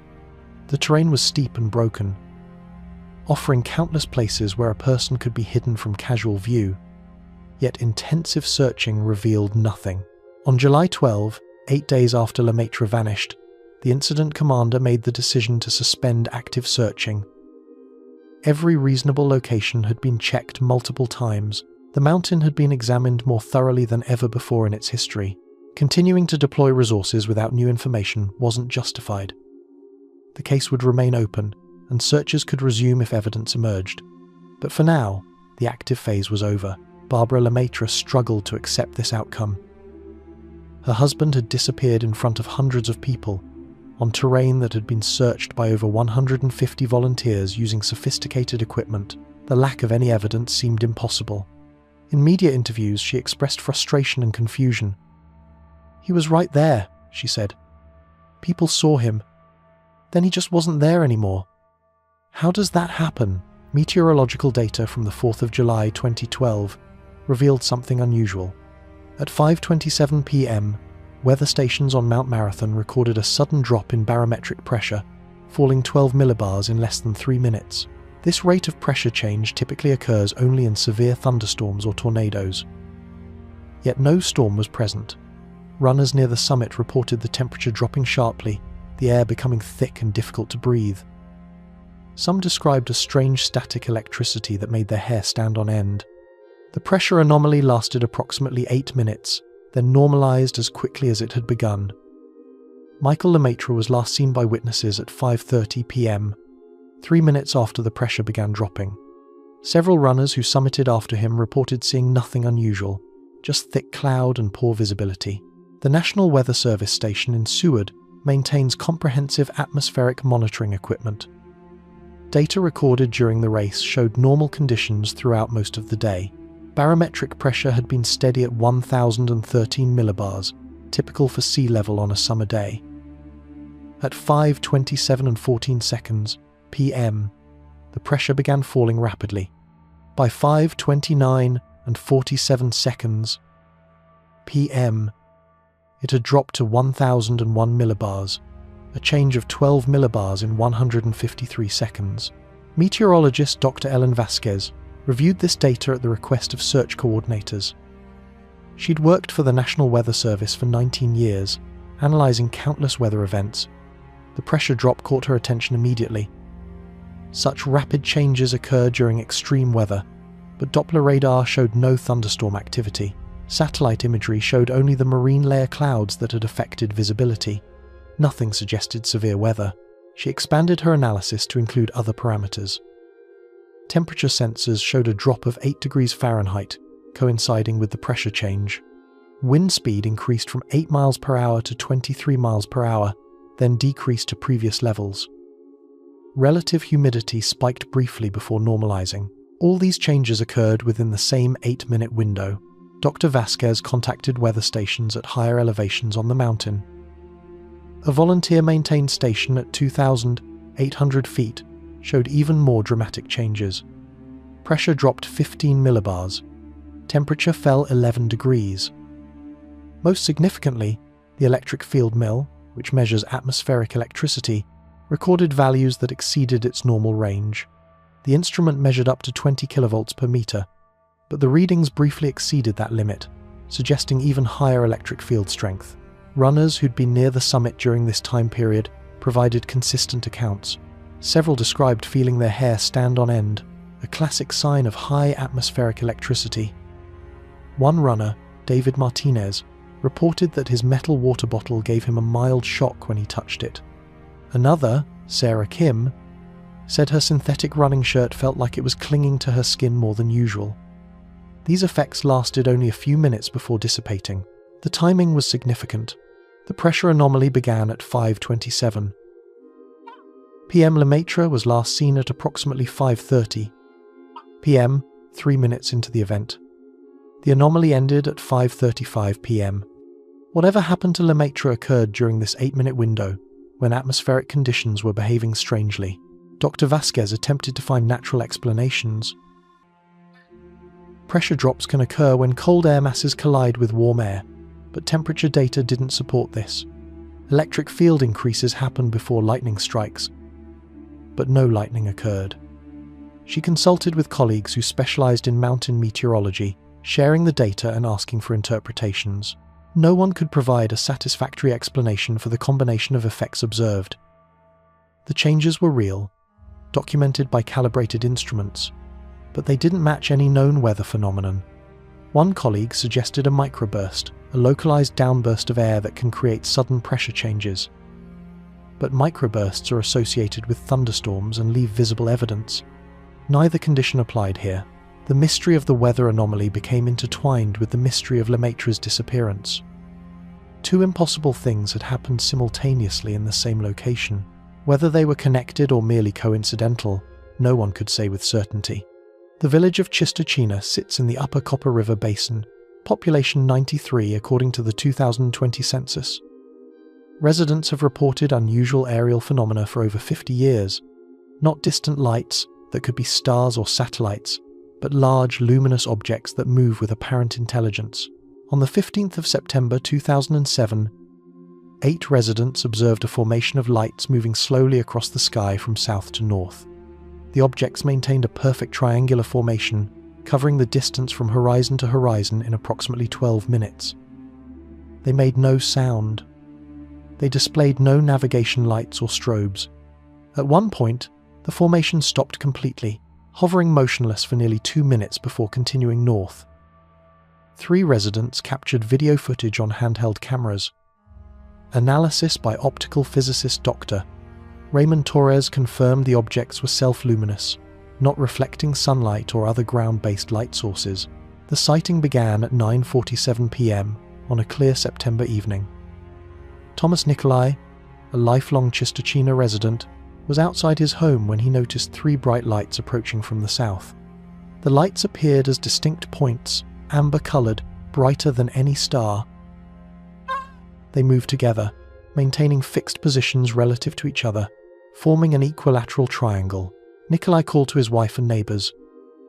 Within minutes, 8 people were watching the lights. They estimated the triangle spanned approximately 15 degrees of sky, suggesting either large objects at high altitude or smaller objects closer to the ground. The lights moved smoothly, not flickering or wavering. They travelled across the sky at what observers estimated as the speed of a slow-flying aircraft, though no engine sound was audible.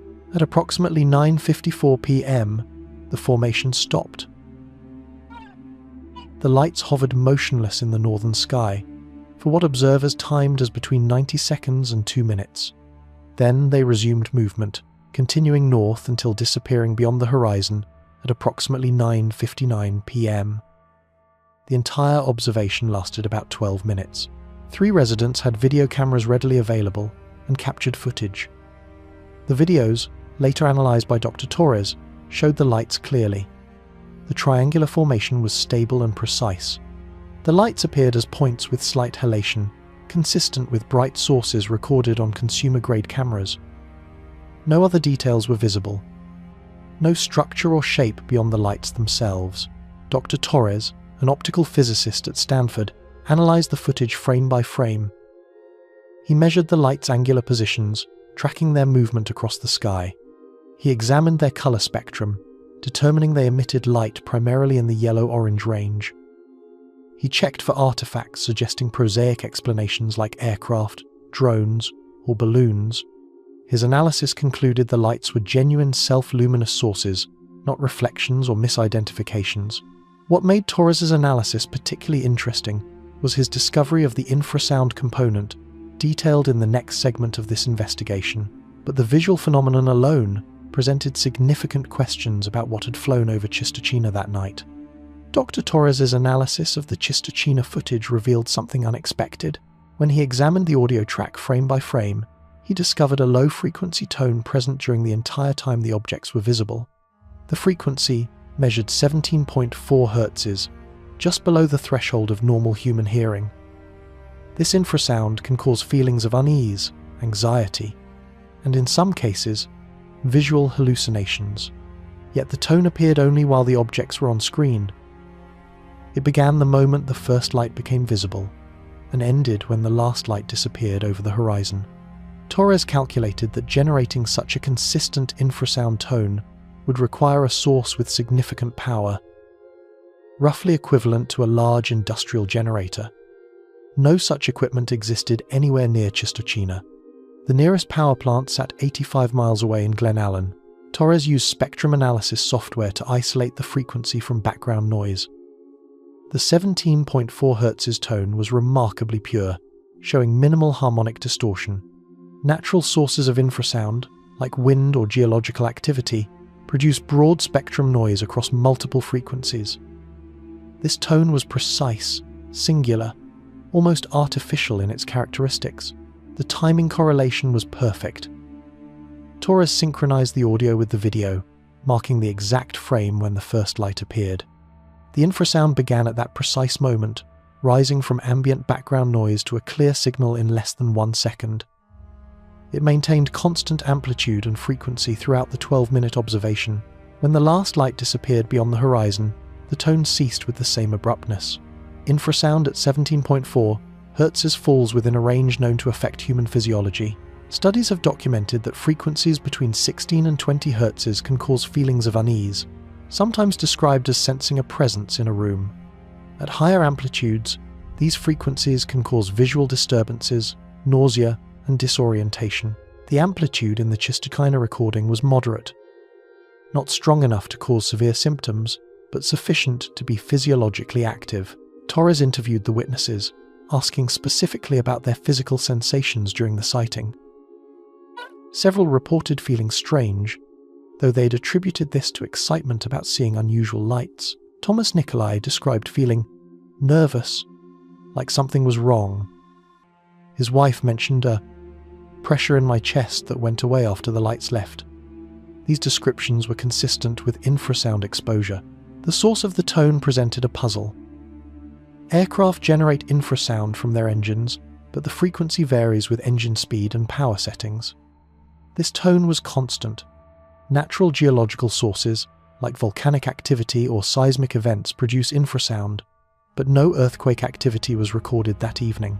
Weather phenomena can generate infrasound, but conditions were calm with light winds.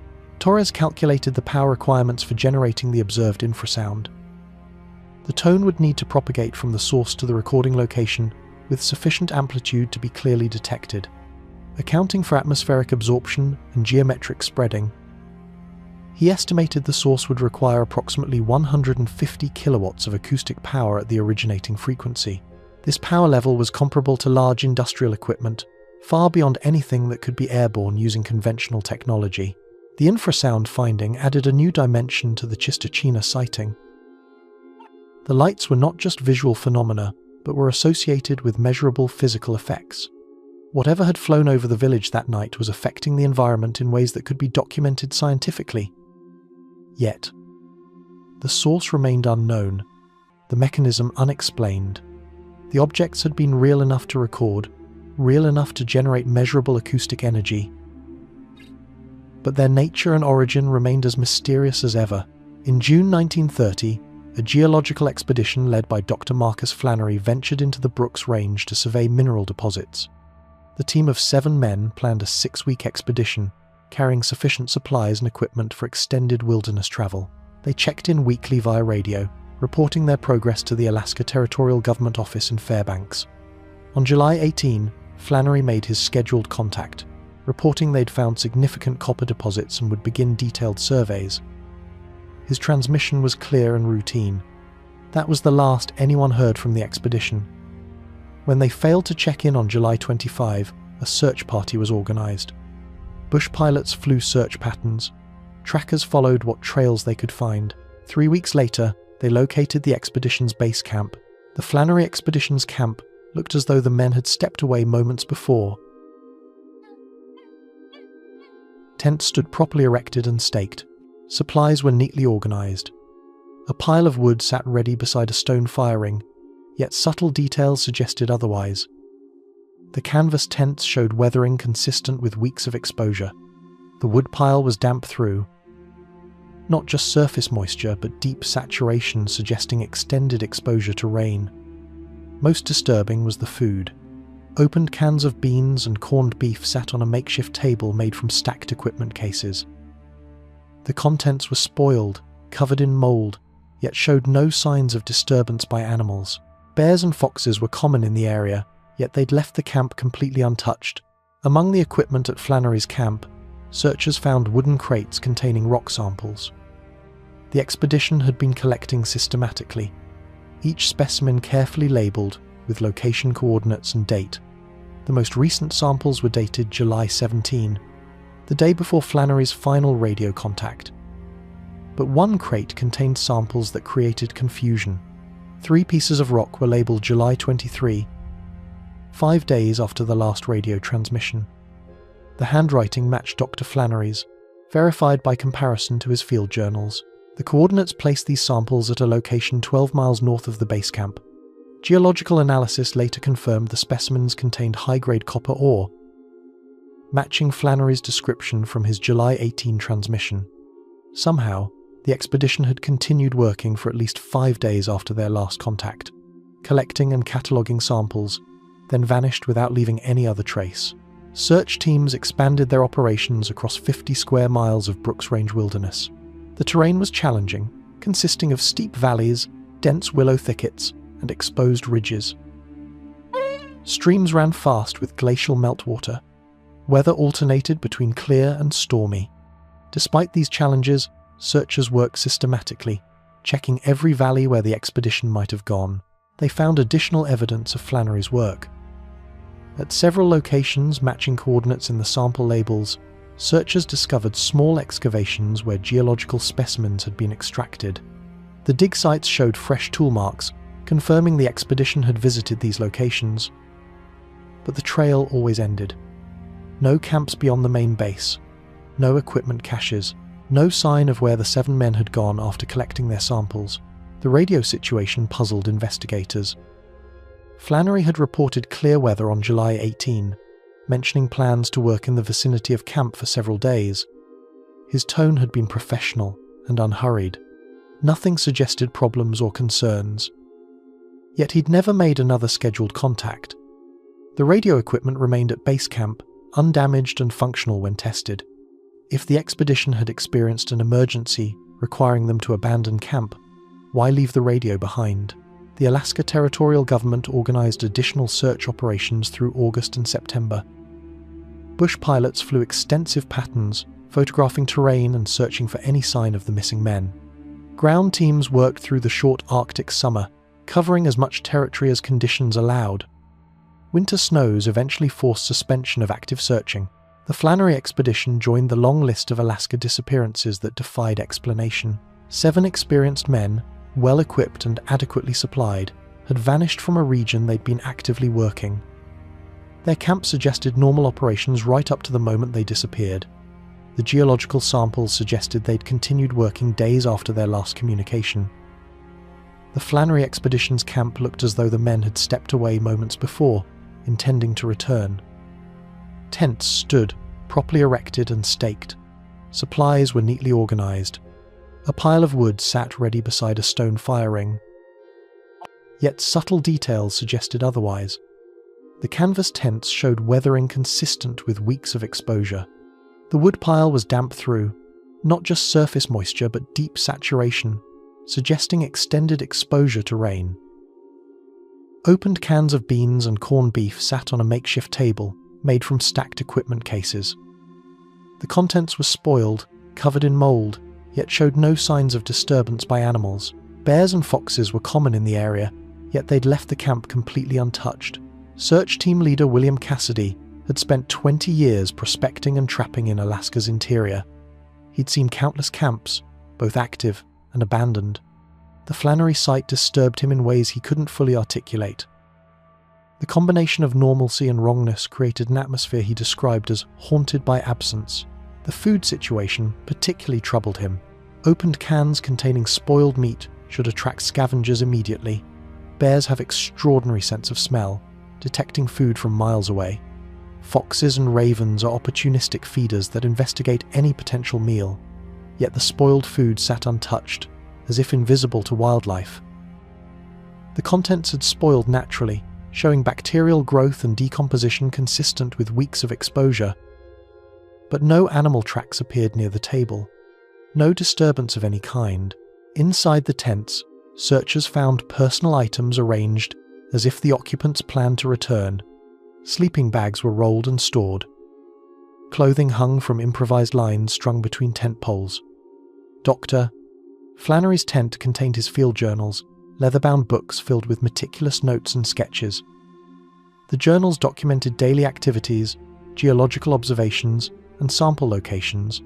The final entry was dated July 17, describing copper ore deposits and plans for the following day's work. The journals provided no hint of problems. Weather was noted as favourable. Supplies were adequate. The team's morale was described as good.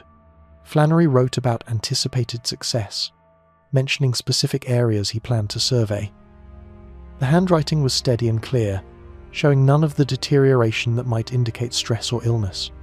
The entry ended mid-sentence, an unfinished note about sample classification that simply stopped. Searchers inventoried the camp supplies.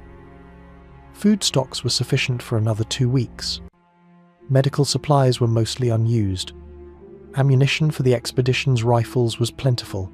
Nothing suggested the men had left due to shortage or emergency.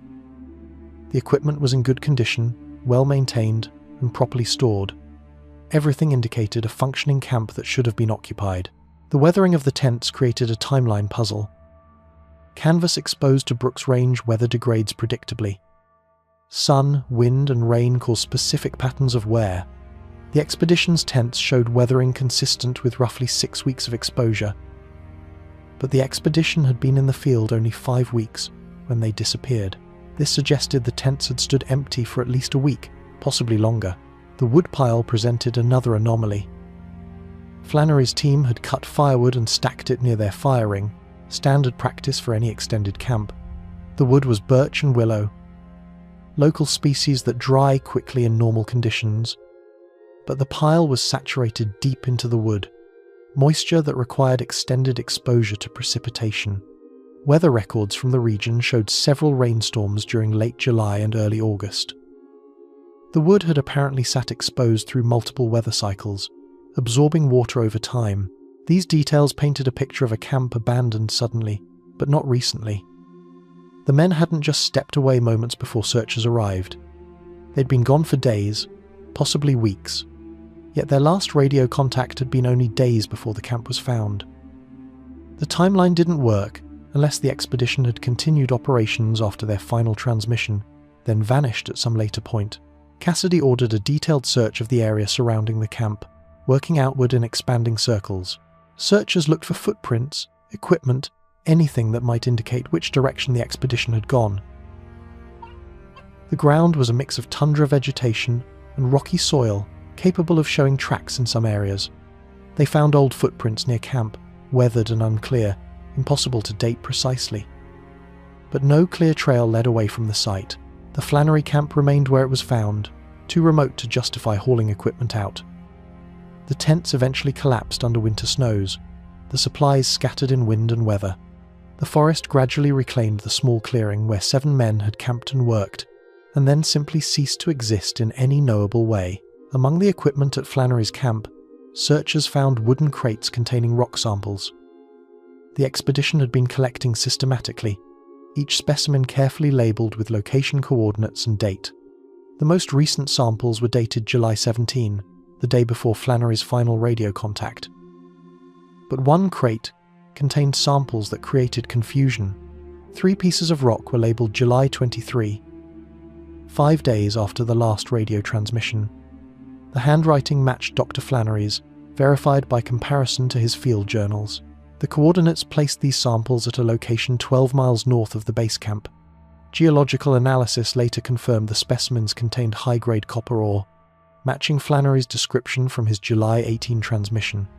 Somehow, the expedition had continued working for at least 5 days after their last contact, collecting and cataloguing samples, then vanished without leaving any other trace. The sample labels were written on paper tags tied to each specimen with string. Dr. Flannery used a consistent format: date, coordinates, brief description. His handwriting was distinctive, small and precise, with characteristic letter formations. Handwriting experts from the territorial government compared the July 23 labels to known samples of Flannery's writing. The analysis confirmed authenticity. The labels were written by Flannery, not forged or misattributed. This finding created a significant problem. Flannery's last radio contact was July 18. He should have made another scheduled contact on July 25. Between these dates, someone, presumably Flannery, had collected and labelled samples dated July 23. The expedition had been active and working 5 days after their last communication, continuing their geological survey as if nothing was wrong. The coordinates on the July 23 samples directed search teams to a location 12 miles north of base camp. Bush pilots flew over the area, photographing terrain. The coordinates marked a ridge where copper-bearing formations were exposed. Ground teams later visited the site, confirming it matched descriptions in Flannery's journals. They found evidence of recent excavation, small pits where rock samples had been extracted. The dig sites showed tool marks consistent with geological sampling, but no trail connected the base camp to this distant location. 12 miles through Brooks Range terrain meant crossing valleys, fording streams, and traversing exposed ridges. A team of 7 men moving with equipment would leave traces: footprints in soft ground, broken vegetation, displaced rocks. Searchers found nothing. It was as if the expedition had teleported to the sampling site, done their work, and vanished without travelling through the intervening distance. The geological composition of the samples added another layer of confirmation. Analysis showed high-grade copper ore, oxidized minerals in a distinctive matrix of host rock. These characteristics matched formations found at the coordinate location, not the geology near base camp. The samples had definitely come from where the labels indicated, 12 miles north. Attempts to reconstruct the expedition's timeline produced contradictions. July 18.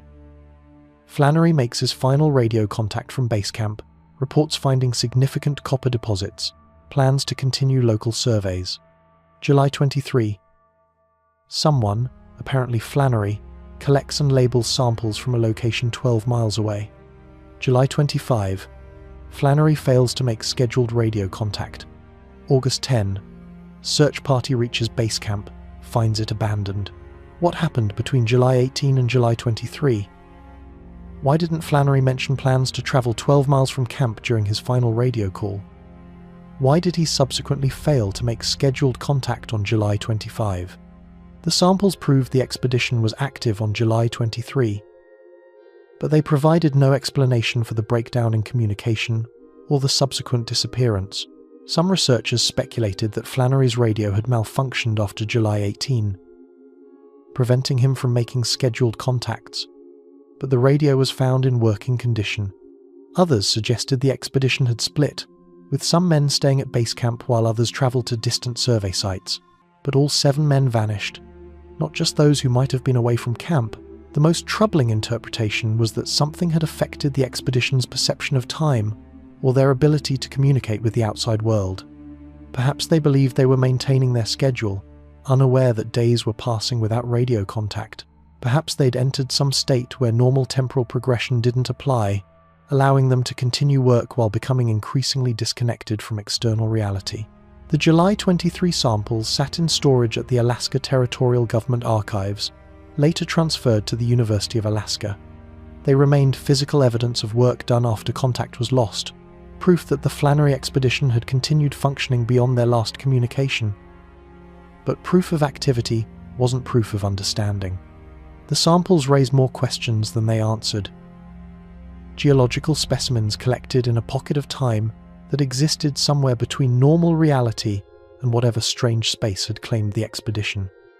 The village of Portlock once thrived on the southern tip of the Kenai Peninsula. In the 1,920 seconds and 30 seconds, it served as a cannery town, supporting a population of nearly 200. Fishing boats worked the rich waters of the Gulf of Alaska. The cannery processed salmon and halibut. Children attended a one-room school. Then, between 1,940 and 1,949, something changed. Residents began disappearing. Not occasionally, but with disturbing frequency. 3 loggers vanished in the winter of 1943. A fisherman disappeared from his boat, anchored in the harbour in 1945. By 1949, the entire population had abandoned Portlock. The cannery sat empty. Houses stood vacant, doors left open, possessions abandoned. The village became a ghost town, and it has remained uninhabited ever since. Portlock's location provided natural advantages. A protected harbour offered shelter for fishing vessels. Nearby, forests supplied timber for construction and fuel. The cannery had been built in 1921, processing catches from local waters and creating employment for residents. By 1930, the village was prosperous, with a post office, school, and regular supply deliveries by steamship from Seward. The first disappearances were attributed to accidents. Alaska was dangerous, and people died in the wilderness regularly. When logger Sam Peterson vanished in 1940, searchers assumed he'd fallen victim to bears or weather. When fisherman Michael Larson disappeared from his boat in 1941, authorities speculated about falling overboard in rough seas. These explanations were reasonable, consistent with known hazards, but the pattern accelerated. 3 loggers working together vanished in February 1943. Their camp was found undisturbed, equipment in place, but the men were gone. No tracks led away from the site. No signs of struggle. The cannery foreman, a practical man named John Williams, organised extensive searches. Nothing was found. Families began expressing concerns. Some started leaving, relocating to more populated areas. The fisherman who disappeared from his anchored boat in 1945 presented a particularly disturbing case. His vessel was found floating in the harbour, engine off, anchor deployed. His dinner sat partially eaten on the galley table. The boat showed no signs of boarding by another vessel, no indication of struggle or distress. The man had simply vanished from a boat anchored in calm water within sight of town. By 1947, departures outnumbered new arrivals. Families were leaving Portlock, citing fear for their safety. Those who remained spoke in hushed tones about something in the forest, something watching them. Loggers refused to work alone. Women wouldn't walk between houses after dark. Children were kept close, not allowed to play near the tree line. The winter of 1948-49 broke the community's resolve. Multiple incidents occurred, including the disappearance of 3 children and an attack on a woman that left her traumatized but unable to provide coherent details. By June 1949, the last families had departed. The cannery closed permanently. The post office shut down. Portlock was abandoned to the wilderness that surrounded it. In subsequent years, occasional visitors reported uneasy feelings about the abandoned village. Buildings gradually deteriorated, roofs collapsing, walls falling. The forest encroached on cleared areas, reclaiming the land. Some visitors reported finding enormous footprints, tracks that measured over 18 inches long, pressed deep into the ground. Others reported sounds in the night, vocalizations that didn't match known animals. The Alaska Department of Fish and Game considered establishing a facility at Portlock in the 1972nd, taking advantage of the existing harbour and buildings. A survey team spent 3 days assessing the site. They reported feeling uncomfortable, describing a pervasive sense of being watched. One team member reported seeing something large moving through the forest at dusk, something that walked upright but wasn't human. The department abandoned plans to use Portlock.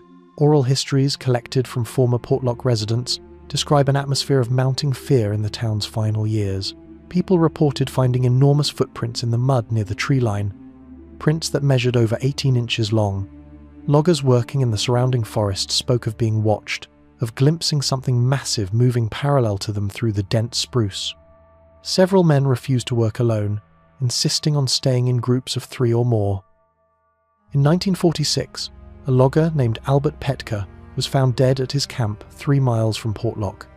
The official cause of death was recorded as bear attack, but workers who found him disputed this.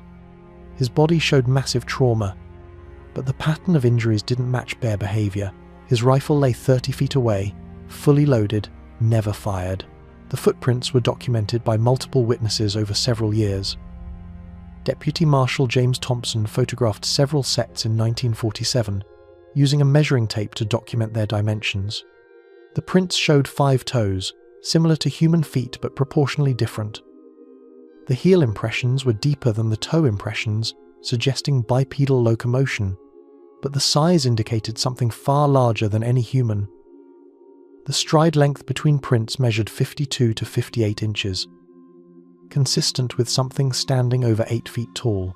Loggers working near Portlock reported consistent experiences. They described feeling watched while working, an uncomfortable awareness of being observed from the dense forest. Several men reported seeing something moving through the trees at the edge of their vision, always disappearing when they looked directly at it. The movement was wrong somehow, too fluid for a bear, too large for any known animal. Albert Petke's death in 1946 crystallized these fears into concrete terror. Petke was an experienced woodsman, 34 years old, who'd worked in Alaska's forests for 8 years. He'd been cutting timber alone at a remote camp. When he failed to return to Portlock after 3 days, a search party went looking for him. They found his camp easily, following a trail he'd blazed. What they found there made several men refuse to continue logging. Petke's body lay near the remains of his campfire. The injuries were massive, crushing trauma to the chest and skull. His ribs were broken, several driven inward into his lungs. The back of his skull was fractured. The official report listed bear attack as cause of death, the most logical explanation for such injuries in Alaska wilderness. But the workers who found him saw details that contradicted this conclusion. Petke's rifle, a .30-06 bolt action he always kept within reach, was found 30 feet from his body. The weapon was fully loaded, the safety off, but not fired. Petke hadn't gotten off a single shot. For an experienced woodsman facing a bear, this seemed impossible. Bears attack fast, but they make noise. They charge from a distance. Petke should have had time to aim and fire.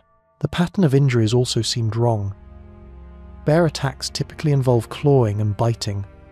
Victims show lacerations, teeth marks, characteristic wounds from claws. Petke's injuries were different. Crushing trauma, as if he'd been struck with enormous force. The camp showed no signs of struggle. His equipment was undisturbed. The fire pit contained cold ashes, suggesting the fire had gone out hours before. Several loggers refused to work alone after Petke's death. They organized into groups, always keeping visual contact with each other. Productivity dropped, as men spent more time watching the forest than cutting timber. The cannery, dependent on steady timber supply for fuel and packing crates, began experiencing shortages. Stories circulated among Portlock residents. Old-timers remembered indigenous warnings about the area, stories that had seemed like superstition when the cannery was built. The Alutiiq people who'd lived on the Kenai Peninsula for thousands of years had avoided certain areas, considering them dangerous. Portlock was near one such place. A stretch of coastline and forest that traditional knowledge said belonged to something else. By 1947, the combination of disappearances, mysterious deaths, and pervasive fear had created an atmosphere of siege. Residents felt trapped between the ocean and the forest, between known dangers and unknown threats. The cannery still operated, but recruitment of new workers became impossible. Word had spread through Alaska's labor networks that something was wrong at Portlock. The winter of 1948-49 broke Portlock's remaining resolve. 3 children, playing near the edge of town in February, vanished in daylight. Search parties found their footprints in the snow leading toward the forest, then discovered larger prints beside them, impressions so deep they suggested something of enormous weight. The children's tracks ended abruptly. The larger prints continued into dense timber.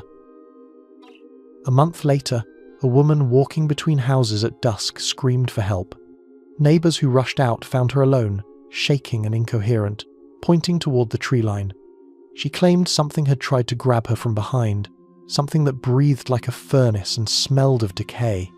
By June 1949, the last families had packed their belongings and left. The cannery operator locked the facility and departed by boat. Portlock died not from economic failure but from fear. The children's disappearance occurred on the 12th of February 1949. Multiple adults had seen them from windows, watching to ensure they stayed away from the tree line. Around 3:30 p.m., someone noticed the children were no longer visible. Adults went outside calling their names. No response. Searchers found the children's tracks easily. Fresh snow had fallen the previous night, providing clear recording surface. The 3 sets of small boot prints led from the school area toward the forest edge, about 200 yards away. The children appeared to have been running, the stride length and depth suggesting rapid movement. Then searchers found the other prints. A second set of tracks paralleled the children's path, offset by about 15 feet. These prints were enormous, measuring over 19 inches long and 8 inches wide. The depth suggested immense weight. Each print pressed 4 inches into the snow. The stride length measured nearly 6 feet between impressions. Whatever made these tracks had been moving alongside the children, matching their speed toward the forest. At a point approximately 50 yards from the tree line, the children's tracks stopped. Not gradually, not with signs of turning back. They simply ended. All 3 sets of small boot prints terminated at the same location, as if the children had ceased to exist simultaneously. The larger tracks continued forward, entering the forest and disappearing into dense spruce. Search parties worked through the night and following days.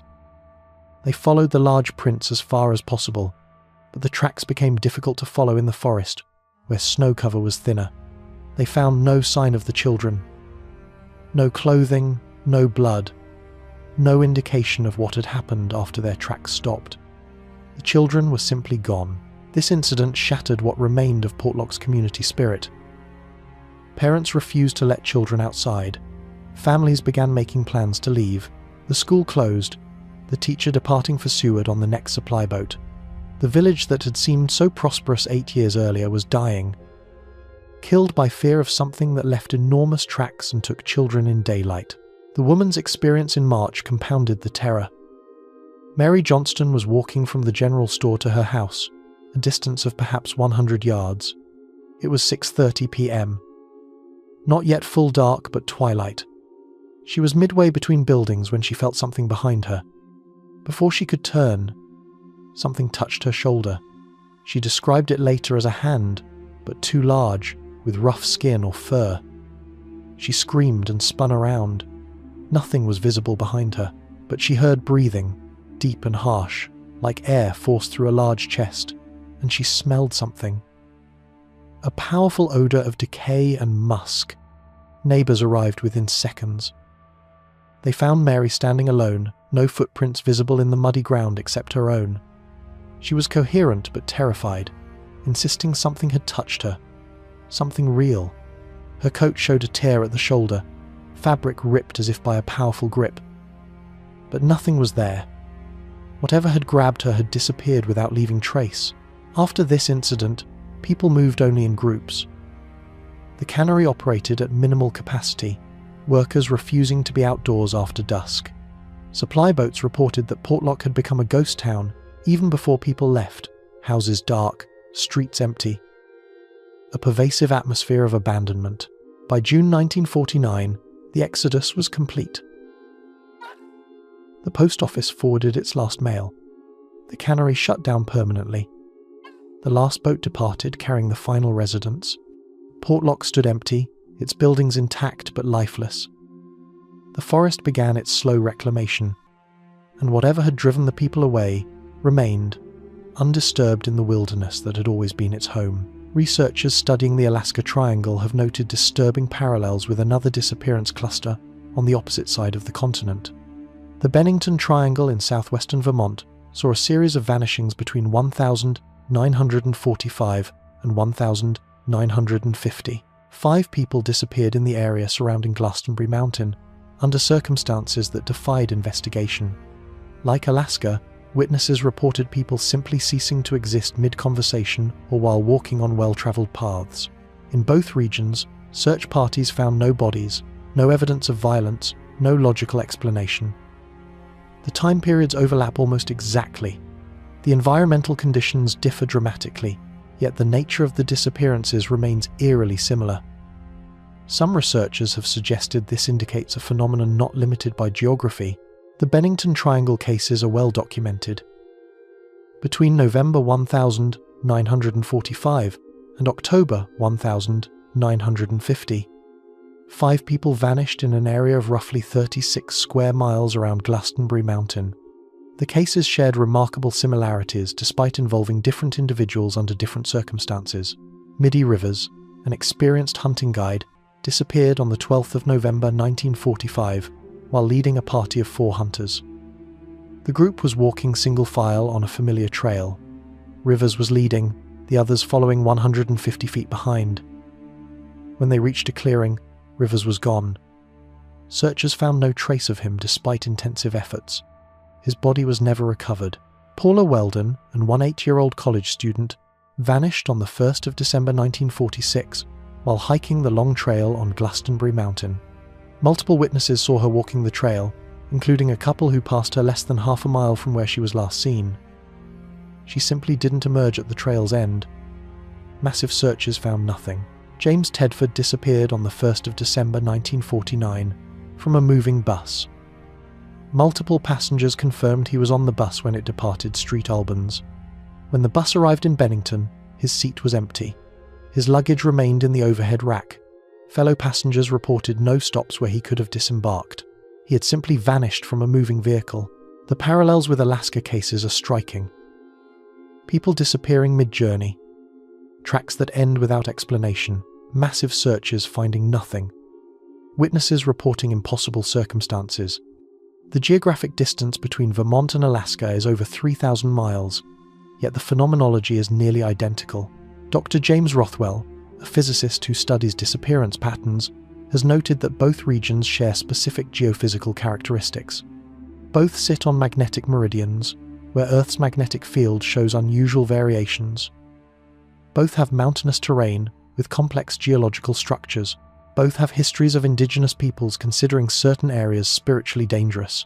Rothwell proposes these similarities aren't coincidental. He suggests specific geographic locations may experience phenomena that affect human perception or physical reality in ways not yet understood. His theory, controversial and outside mainstream science, attempts to explain why disappearances cluster in specific areas regardless of conventional factors like population density or wilderness hazards. Critics argue that disappearances occur everywhere, and finding patterns in random data creates false connections. They note that Vermont and Alaska share nothing culturally, historically, or environmentally. The similar disappearance patterns are attributed to confirmation bias. Researchers seeing what they expect to see, but the specific details are difficult to dismiss. The time period overlap 1945 to 1950, covering both the Bennington cases and major Alaska disappearances like the Flannery Expedition, the witnessing of impossible events, people vanishing in view of others, the complete absence of bodies or evidence despite extensive searching, the way tracks or traces simply end without explanation. Whether these parallels indicate connected phenomena or merely similar responses to different causes remains debatable. What's undeniable is that 2 regions, separated by continent-spanning distance, experienced nearly identical patterns of mysterious disappearances during overlapping time periods. This correlation suggests something worth investigating, even if the nature of that something remains frustratingly unclear. Dr. James Rothwell, a physicist specializing in geomagnetic phenomena, has proposed a controversial theory connecting global disappearance clusters. He's identified 12 regions worldwide where vanishings occur at rates significantly higher than statistical norms. When plotted on a map, these sites fall along specific magnetic meridians, longitude lines that align with Earth's magnetic field rather than its rotational axis. The Alaska Triangle sits almost precisely on the 150-degree west magnetic meridian. The Bennington Triangle aligns with the 75-degree west meridian. Rothwell suggests these areas experience periodic disruptions in the planet's magnetic field, creating localized effects that might explain equipment failures, navigation errors, and possibly even the disappearances themselves. His theory remains outside mainstream science, yet the geographic correlations are difficult to dismiss. Rothwell's research began with a simple observation. Plotting documented disappearances on a world map, he noticed clustering in specific regions: the Alaska Triangle, Bennington Triangle, Michigan Triangle over Lake Michigan, the Bermuda Triangle, and others. Rather than random distribution, disappearances concentrated along particular lines. He overlaid magnetic meridian data, lines showing Earth's magnetic field orientation at different longitudes. The correlation was significant. Most high disappearance regions fell within 5 degrees of major magnetic meridians. This pattern suggested a connection between geomagnetic phenomena and disappearance rates. Earth's magnetic field isn't uniform. It varies in strength and direction based on complex interactions in the planet's liquid iron core. Magnetic meridians mark lines where the field shows particular characteristics. Along these lines, compasses point toward magnetic north, with minimal deviation. But these same lines can experience unusual fluctuations, temporary distortions in field strength that affect navigation equipment and possibly other systems. Rothwell's hypothesis suggests that magnetic meridians experience periodic disruptions, brief events when the field strength changes dramatically. During these events, compasses spin uselessly, GPS systems report incorrect positions, and radio communications become garbled. These effects have been documented repeatedly in Alaska and other high disappearance regions, but Rothwell proposes the effects extend beyond equipment. He suggests powerful magnetic field disruptions might affect human neurology, particularly the brain's navigation systems. The hippocampus contains magnetite crystals, iron oxide formations that respond to magnetic fields. Some researchers believe these crystals help humans maintain spatial orientation, an internal compass. Powerful field disruptions might overwhelm this system, causing disorientation severe enough to explain why people walk off trails or make fatal navigation errors. Critics note that this explains equipment failure and possibly disorientation, but doesn't explain complete disappearances. Even disoriented people leave bodies that can be found. Rothwell's theory addresses this by suggesting the most powerful disruptions might affect matter more directly. Though, he admits this ventures into speculation unsupported by current physics. The temporal correlation adds another dimension. Many disappearances occur during documented magnetic anomalies. Dr. Chen, vanishing at Barrow, coincided with measurable magnetic spikes. The Mount Marathon race disappearance occurred during documented atmospheric and magnetic irregularities. These correlations suggest magnetic phenomena might be contributing factors, if not primary causes. Rothwell has faced significant criticism from mainstream scientific community. His theory requires accepting that magnetic fields can affect human physiology in ways not currently demonstrated. It requires assuming these effects are powerful enough to cause people to vanish without trace, a claim that violates known physics. Most scientists consider his work speculative at best, pseudoscience at worst, yet the geographic correlations remain. Disappearance clusters do align with magnetic meridians more often than random chance would predict. Equipment failures do occur at elevated rates in these regions, and the phenomena persist across decades, suggesting something real and repeatable, even if poorly understood. Rothwell continues his research, collecting data from multiple sources. He maintains a database of disappearances worldwide, cross-referenced with geomagnetic measurements. He's working with other researchers to conduct systematic measurements in high disappearance areas, looking for patterns in magnetic field behavior. His goal is to move from correlation to causation, demonstrating not just that disappearances align with magnetic anomalies, but that magnetic anomalies actually cause disappearances. Whether his theory ultimately proves correct or incorrect, it represents an attempt to find systematic explanations for phenomena that currently lack them. The Alaska Triangle and similar regions present genuine mysteries, patterns that demand explanation. Rothwell's magnetic meridian theory offers one possible framework, even if that framework remains controversial and unproven. In October 2005, several Nome residents reported unusual interference on their television and radio receivers. The static wasn't random white noise but contained patterns, rhythmic pulses that repeated at regular intervals. Audio engineer Marcus Sullivan recorded several hours of the interference and analyzed it using spectrum analysis software.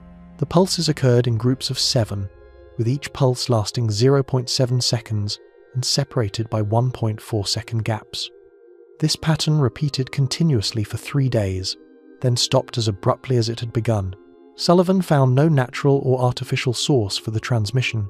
The frequency, 162.4 MHz, sat in the marine VHF band, typically used for ship-to-ship and ship-to-shore communications.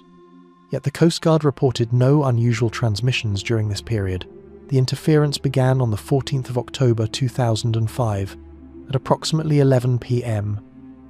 Residents first noticed it as disruption to television broadcasts. Regular programming was interrupted by bursts of static that followed a rhythmic pattern. Radio receivers on various frequencies showed similar interference. The pattern was consistent across different devices and locations throughout Nome. Marcus Sullivan, who worked as audio engineer for Nome's community radio station, immediately recognized the pattern as unusual. Random atmospheric interference produces white noise across all frequencies. This interference was structured, organized, almost intentional in its regularity. He set up recording equipment, capturing several hours of the phenomenon. Spectrum analysis revealed the pulses were centered at 162.4 MHz, with minimal spread to adjacent frequencies. This precision suggested an artificial source rather than natural atmospheric effects. The pulse pattern was remarkably consistent. 7 pulses, each 0.7 seconds long, separated by 1.4-second gaps. After the 7th pulse, a longer gap of 4.2 seconds occurred before the pattern repeated. Sullivan contacted the Coast Guard station in Nome, inquiring about marine radio traffic that might explain the interference. The Coast Guard reviewed their communications logs and confirmed no transmissions on or near 162.4 MHz during the affected time period. They suggested Sullivan contact the FCC to report unlicensed transmissions. The Federal Communications Commission's Anchorage office investigated. An agent traveled to Nome with direction-finding equipment, attempting to locate the interference source. The equipment could typically pinpoint transmitters within a few hundred yards. But in Nome, the direction-finding equipment gave contradictory readings. The signal appeared to originate from multiple directions simultaneously, an impossibility for any conventional transmitter. The interference continued for 72 hours, maintaining exact timing throughout. Sullivan's recordings showed the pattern never varied. Each pulse precisely 0.7 seconds, each gap precisely 1.4 seconds. This consistency suggested either sophisticated timing equipment or something generating the pattern through natural regularity, though no natural process was known to produce such precise intervals. On October 17 at approximately 11 p.m., 72 hours after it began, the interference stopped. Television and radio returned to normal. Sullivan continued monitoring for several days but detected no recurrence. The phenomenon had lasted exactly 3 days, then ceased as mysteriously as it started. Analysis of the recordings revealed additional peculiarities. The pulses showed unusual harmonic content, frequencies that appeared as exact multiples of the base 162.4 MHz signal. This harmonic structure didn't match typical radio transmissions, which show more complex and varied spectra. The simplicity suggested either extremely clean signal generation or something that wasn't conventional radio transmission at all. Sullivan archived the recordings and published a technical analysis in an audio engineering journal. The article attracted modest attention from researchers interested in unusual radio phenomena. Several suggested natural explanations: atmospheric ducting carrying distant transmissions, ionospheric effects creating false signals, equipment malfunction producing artifacts, but none of these explanations accounted for the precise timing and 3-day duration. The pattern of 7 pulses was particularly intriguing. Some researchers noted that many communication systems use repetitive patterns for synchronization or identification. Perhaps the Nome interference represented an automated beacon of some kind, though no known beacon used this specific timing. Others suggested military communications, possibly from submarines or aircraft using specialized protocols. But military sources denied any operations that would produce such interference. The mystery remains unsolved. The Nome Static represents one small anomaly in a region filled with larger mysteries. Yet it demonstrates that unusual phenomena in Alaska extend beyond disappearances. Something in the region's airspace or electromagnetic environment occasionally produces effects that defy conventional explanation. The 12th of November, 2010. Two hunters, Frank Delgado and Peter Kwan, were tracking moose in the Chilkat Valley north of Haines. At 3:45 p.m., Delgado radioed his wife from a satellite phone, reporting they'd spotted a large bull and were moving in for a closer look. He estimated they were approximately 8 miles from their truck, following a game trail through dense forest. The call was brief and routine. When the hunters failed to return, by dark, their families contacted Alaska State Troopers. A search began at first light. Tracking dogs found the hunters' scent trail easily, following it for 4.2 miles into the valley. At that point, the dogs became agitated, refusing to continue. Their handlers reported the animals showed behavior consistent with encountering a predator, yet no bear sign was present. Frank Delgado and Peter Kwan were experienced hunters who'd hunted together for 15 years. They'd obtained proper permits and planned a 3-day hunt, expecting to return by evening of the first day if they were successful. The satellite phone call at 3:45 p.m. was Delgado's second contact that day. He'd called his wife at noon to check in, reporting they were heading into the valley and would call again in the afternoon. Both calls were routine, showing no concern or unusual circumstances. Cell tower data confirmed their position both times, tracking their progress into the wilderness. When they failed to return by 9 p.m., their wives contacted state troopers. The hunters had been clear about their planned return time. Both men were responsible and safety conscious, not prone to staying out late without communication. By midnight, a search and rescue operation was being organized for first light. Dogs and handlers arrived by helicopter at 6 a.m. on November 13. Both dogs immediately found a trail leading into the valley. Following it eagerly, the scent was fresh and clear, less than 24 hours old. The dogs tracked successfully for 4.2 miles, following a route that matched the hunters' satellite phone position data. The trail wound through mixed forest, following game paths and open areas. Then, in a section of dense spruce forest, both dogs stopped abruptly. They began whining and pulling back on their leads, refusing to continue despite encouragement from handlers. The handlers, experienced with search dog behavior, recognized signs of fear. The dogs weren't just losing the scent or becoming tired. They were actively unwilling to proceed, showing body language associated with detecting a threat. Both dogs kept looking around nervously, focusing on the forest ahead. Their ears were back, tails down, classic fear responses. Handlers checked the immediate area for bear sign. They found no tracks, no scat, no disturbed ground or tree marking that would indicate bears. The forest appeared normal, showing no obvious reason for the dog's behavior. The search team proceeded on foot, moving carefully through the forest where the dogs had stopped. They found the hunters approximately 200 yards ahead, sitting on the ground in a small clearing. Both men were alive but completely unresponsive. Frank Delgado and Peter Kwan were found 18 hours after they disappeared, discovered by a helicopter crew conducting an aerial search. They were sitting on the ground in a small clearing, uninjured but completely unresponsive. Their eyes were open, but they didn't react to the helicopter's approach or the rescue team's arrival. Medical evacuation transported them to Bartlett Regional Hospital in Juneau. Physical examinations revealed no injuries, no signs of hypothermia despite overnight exposure to temperatures in the low 30 seconds. Yet neither man could speak coherently for 3 days.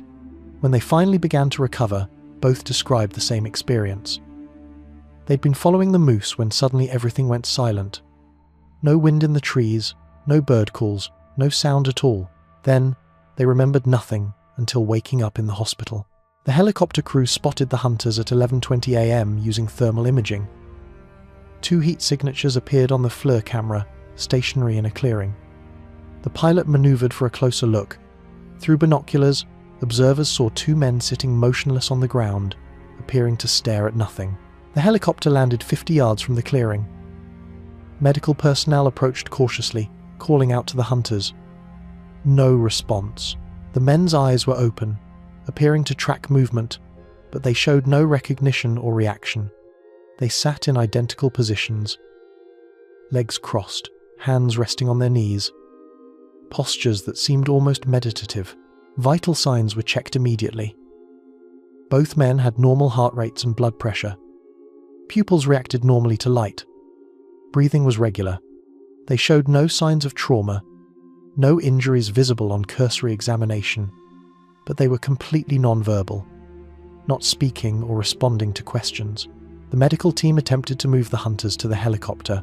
Both men stood when helped to their feet and walked with assistance, but they moved mechanically, showing no autonomous decision-making.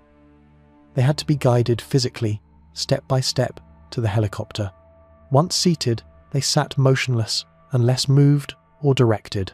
During the flight to Juneau, both hunters remained in this dissociative state. They stared straight ahead, blinked normally, but showed no awareness of their surroundings. One paramedic described them as present but not there, like their minds were somewhere else. At Bartlett Regional Hospital, comprehensive examinations found no medical explanation. CT scans showed no head trauma.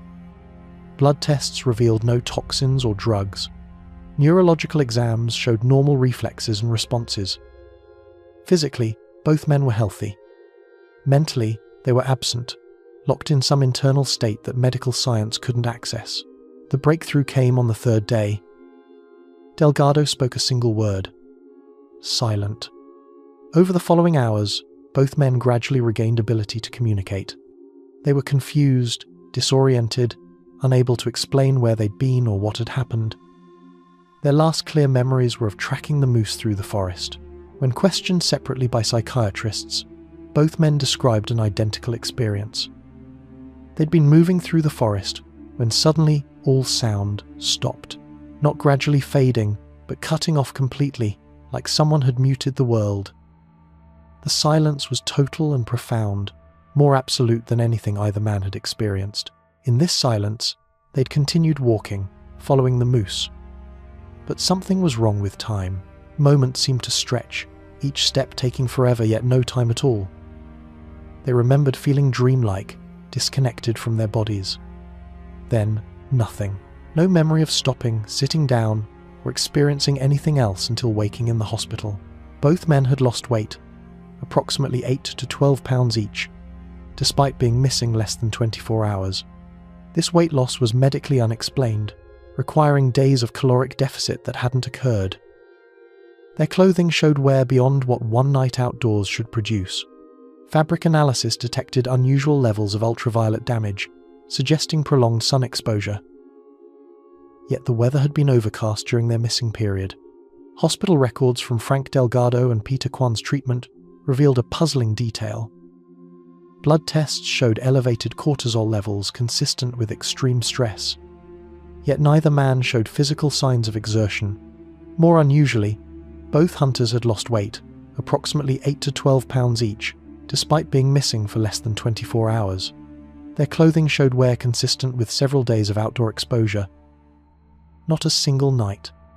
Fabric analysis detected unusual levels of ultraviolet damage to the synthetic fibers, suggesting prolonged sun exposure. Yet the weather during their disappearance had been overcast with intermittent rain. When questioned separately, both men described the same impossible memory. At some point during their missing hours, they remembered seeing the sun directly overhead, feeling its heat on their faces.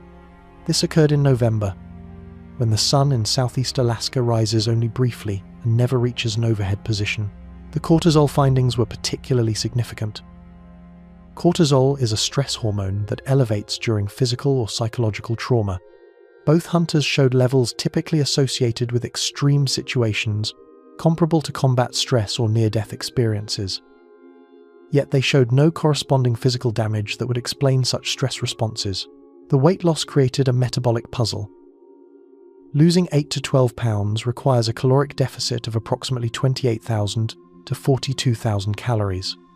This deficit would normally take days of starvation or extreme physical exertion, but Delgado and Kwan had been missing only 18 hours from their last satellite phone call to their recovery.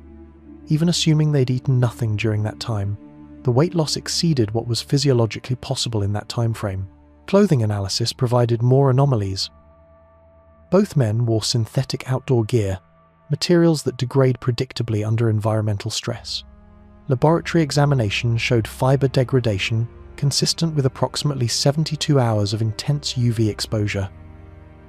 But weather records from Haines showed November 12 to 13 had been overcast, with cloud cover blocking direct sunlight. UV radiation during those 2 days was minimal. The fabric also showed wear patterns inconsistent with 18 hours of use.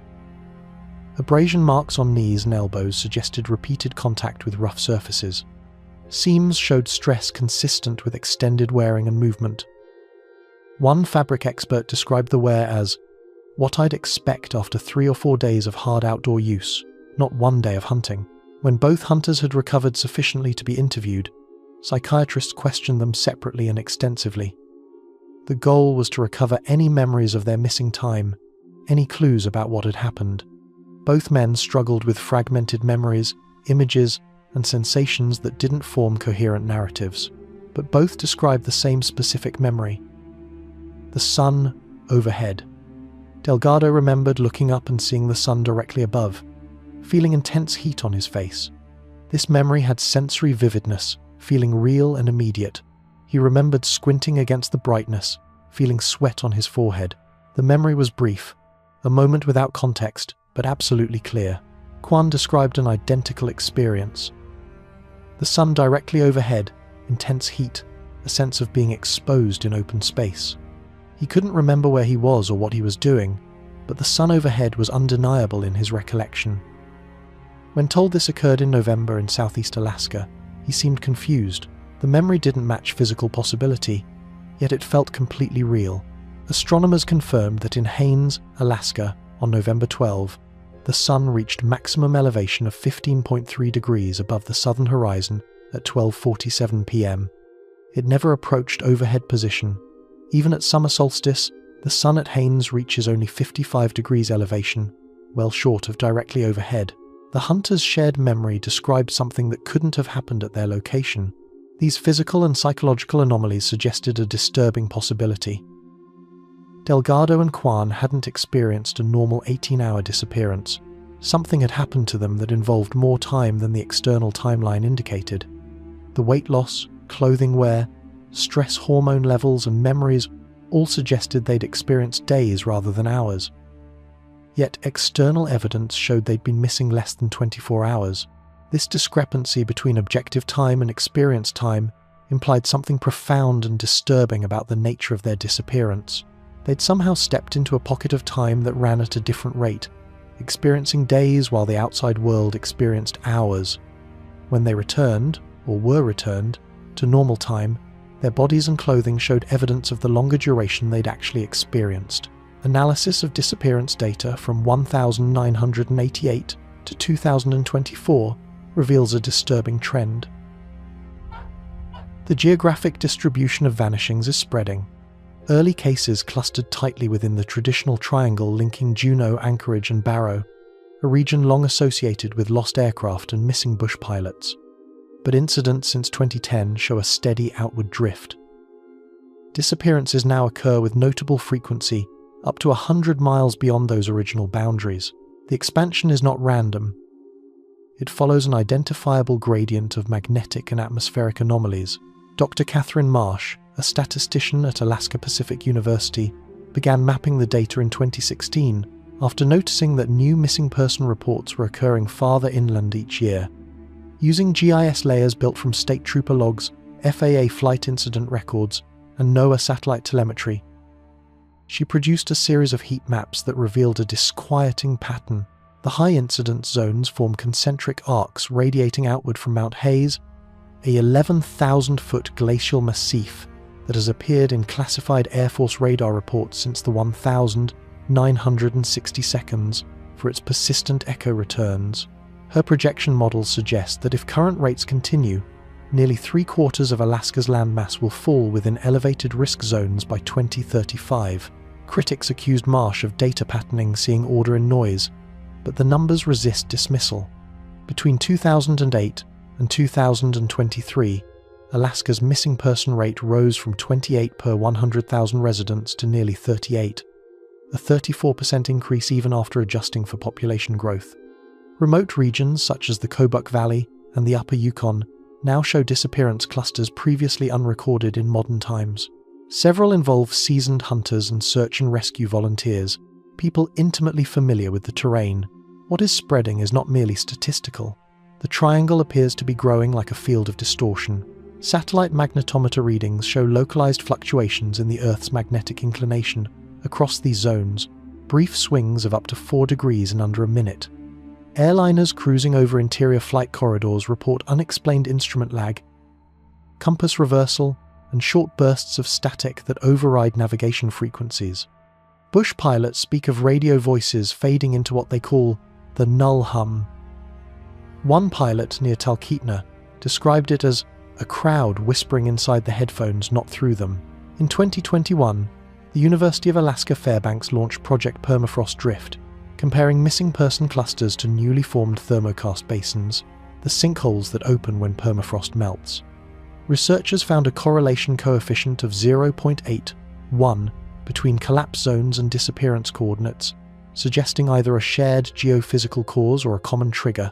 Some geologists speculated that rapid ice melt and groundwater electrification might generate transient electromagnetic fields capable of disrupting navigation and human perception. Others suspected unknown mineral interactions beneath the Denali fault system, a natural phenomenon misread as the supernatural, yet government records remain largely classified. Freedom of information requests for military radar data around Mount Hayes and the Brooks Range have been denied on national security grounds. Unofficially, air traffic controllers admit that blips occasionally appear and vanish on civil radar within these zones, sometimes travelling at impossible velocities before fading without signal. Decay behaviour consistent neither with aircraft nor meteorological echo. By 2023, independent researchers had compiled a database of 2,143 unexplained missing person events within Alaska's expanded triangle. Roughly 60% occur under identical circumstances: calm weather, low visibility due to fog or magnetic storms, and a reported electronic malfunction minutes before contact was lost. Field teams deployed magnetometers and gamma sensors to record ambient conditions. When data was retrieved later, timestamps showed unexplained jumps, hours missing from continuous recordings. Dr. Marsh summarizes her findings with a grim simplicity. The triangle is no longer a shape. It's a wavefront. She believes whatever mechanism drives these disappearances, magnetic, geophysical, or something else entirely, is migrating outward like shock rings from a subsurface explosion we can't see. Skeptics argue that Alaska's wilderness alone can explain the numbers terrain, weather, and human error amplified by vast emptiness. But veteran search crews note the difference between ordinary loss and these cases. No tracks, no equipment scatter, no animal sign. It's as if people simply cease to exist mid-motion. If Marsh's projections hold, by the mid-2030 seconds, the so-called Alaska Triangle will no longer fit on a map. Its boundaries will dissolve into the state itself. An invisible, expanding frontier of disappearance. And behind the data points and heat maps lies the unanswered question that no model can predict. What is it that keeps growing beneath the ice and drawing the living into silence? In July 2016, a mountaineering expedition on Denali captured a series of photographs that created more questions than answers. The team was documenting their ascent, taking timed photographs at regular intervals to create a time-lapse sequence. At 14,200 feet, their camera was set to capture an image every 30 seconds. The sequence shows normal progression for 47 frames. Then frame 48 shows something impossible. Where frame 47 displayed clear weather and climbers moving along a ridge, frame 48 reveals the same location transformed. The sky thick with storm clouds, snow darker and wet, the ridge half erased by fog. Most disturbingly, the climbers visible in frame 47 are gone. Frame 49, taken 30 seconds later, returns to the original bright conditions as if nothing had changed. The photographer, Eli Hargreaves, initially assumed a shutter glitch or exposure error, but the raw files told a different story. The sensor data in frame 48 showed no corruption, no overexposure, no mechanical failure. Every parameter from ISO to white balance remained identical to the adjacent frames. The only difference lay within the light itself. Spectral analysis later performed by a forensic imaging specialist at the University of Washington revealed an ultraviolet spike 20% higher than average daylight, suggesting the image had captured radiation from an entirely different atmospheric state. When the team compared timestamps, they matched perfectly. No gap, no power interruption, no missing data. Yet frame 48 looked as though it belonged to another day. Satellite weather records confirmed clear skies on July 15, the date of the climb, but frame 48's cloud cover and wet snow matched radar returns from July 11, 4 days earlier. It was as if the camera had, for one frame, photographed the past. During interviews, the climbers reported nothing unusual at the time. No sudden weather shift, no fog, no missing teammates. They reached Camp 3 at 15:40 p.m. without incident. Only after their descent did Hargreaves notice the anomaly while compiling the sequence. "It was like the mountain blinked," he said. "One frame out of hundreds just didn't belong." Experts struggled to explain it. Environmental scientists proposed a brief whiteout caused by wind-blown snow, a transient optical illusion. But wind sensors on Denali's upper slopes recorded steady 9 mph gusts at the exact moment, far too mild to produce the conditions shown. Photometric comparison proved the angle of sunlight in frame 48 was 6 degrees lower than in 47 or 49, equivalent to a time difference of nearly 40 minutes impossible, given the unbroken timestamp. In 2018, NASA's Jet Propulsion Laboratory was asked to review the images. Their analysts confirmed that the scene geometry between frames 47 and 49 was identical. Rock positions, crevasse shadows, ridge contour, all the same. Frame 48, however, contained slight parallax distortion along the horizon line, consistent with an image captured from an altitude roughly 30 meters higher, yet the camera had remained locked on a fixed tripod the entire time. The case entered the Alaska Triangle Archive as one of the most rigorously documented temporal anomalies ever recorded. Photographic experts called it empirical impossible, data integrity intact, yet depicting an event that never occurred. Further anomalies emerged months later. When digital analysts enhanced the image, they discovered faint human silhouettes in the fog, blurred outlines positioned where the climbers had been in frame 47, except reversed, facing the opposite direction. Their stance and spacing matched perfectly, as though the same people were standing there but mirrored in time. The phenomenon, dubbed the Denali time lapse, reignited debate over temporal displacement theories connected to Alaska's magnetic irregularities.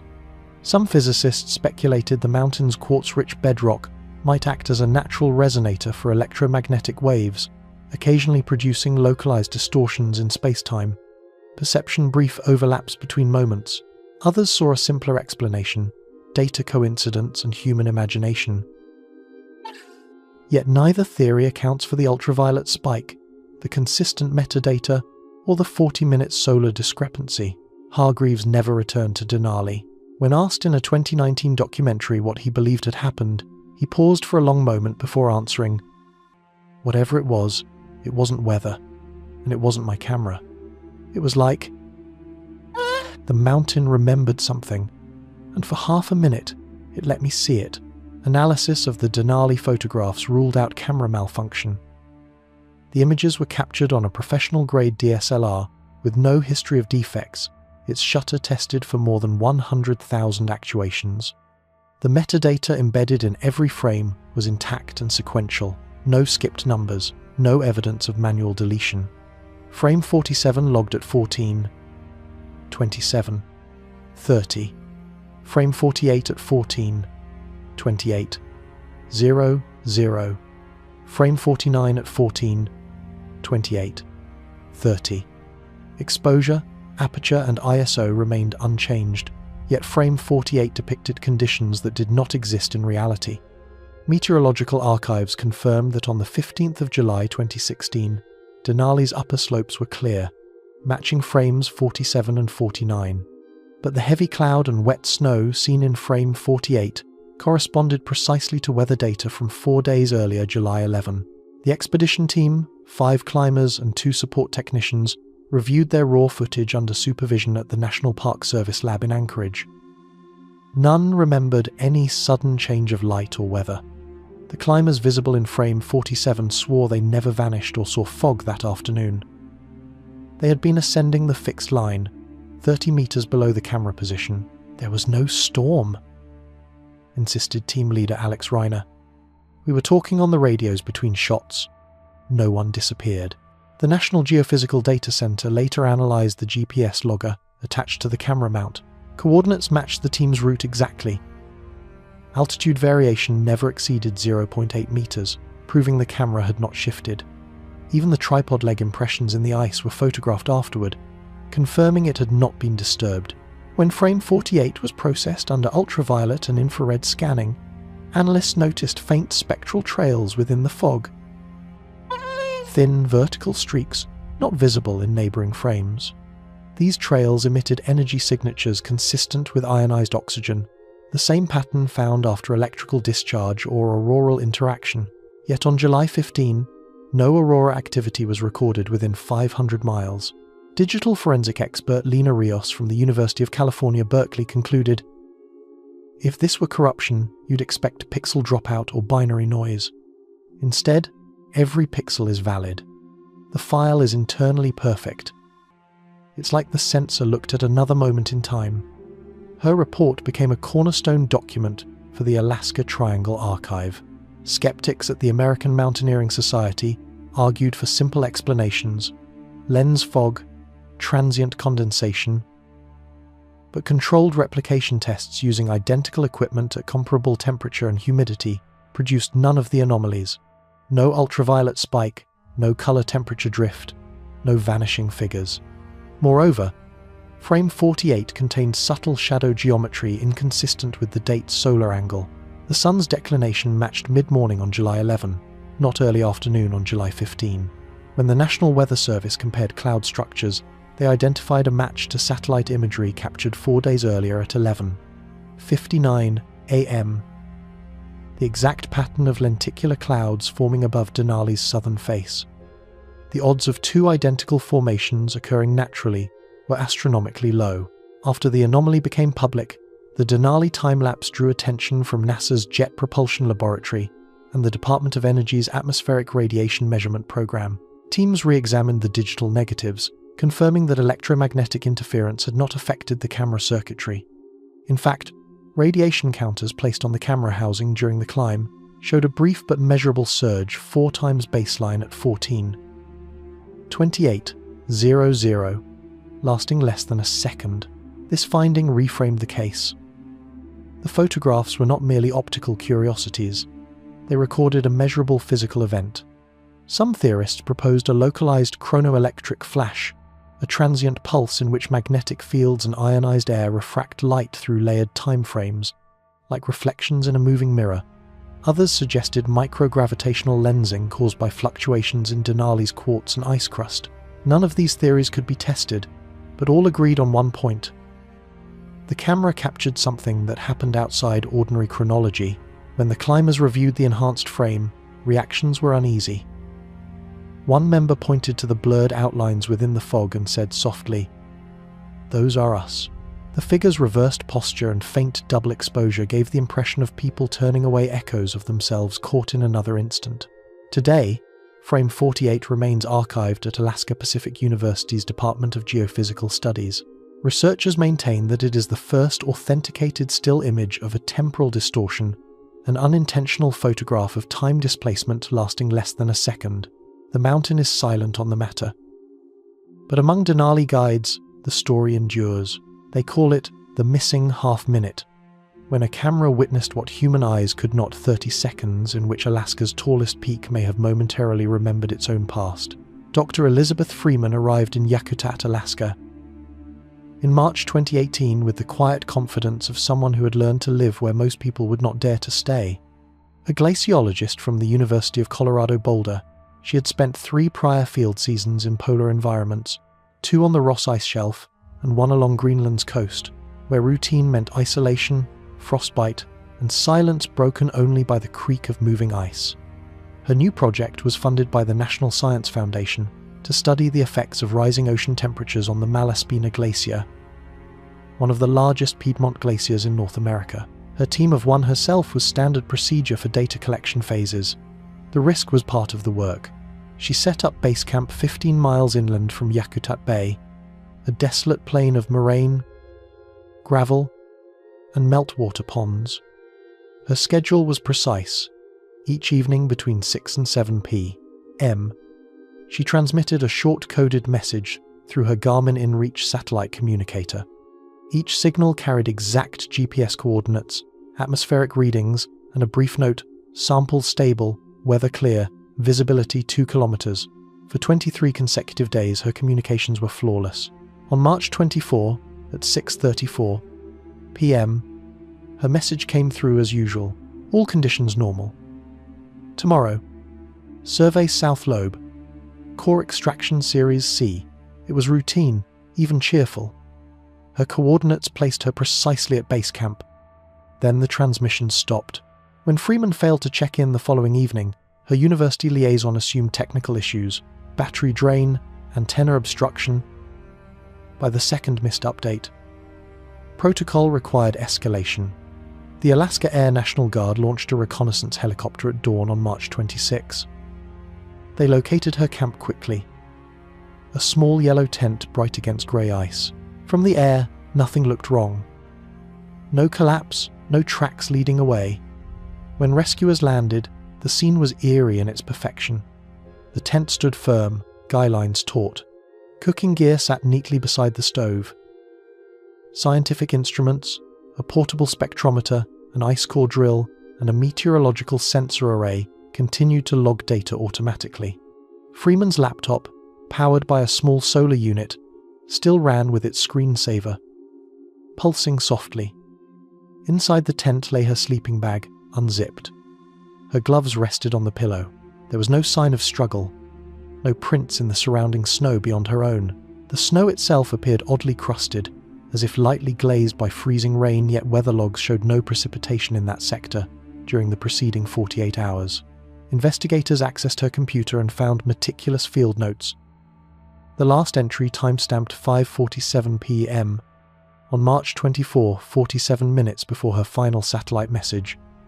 It read simply, "Surface temperature dropped 3.4 degrees Celsius over 90 minutes. Unusual oscillation in pressure readings. Repeating pattern is approximately equal to 8-second interval. Will monitor tomorrow." There was no sign of alarm, no mention of equipment malfunction or distress. Freeman's camera held 247 images spanning her 23 days in the field. The final photograph, taken 4:12 p.m.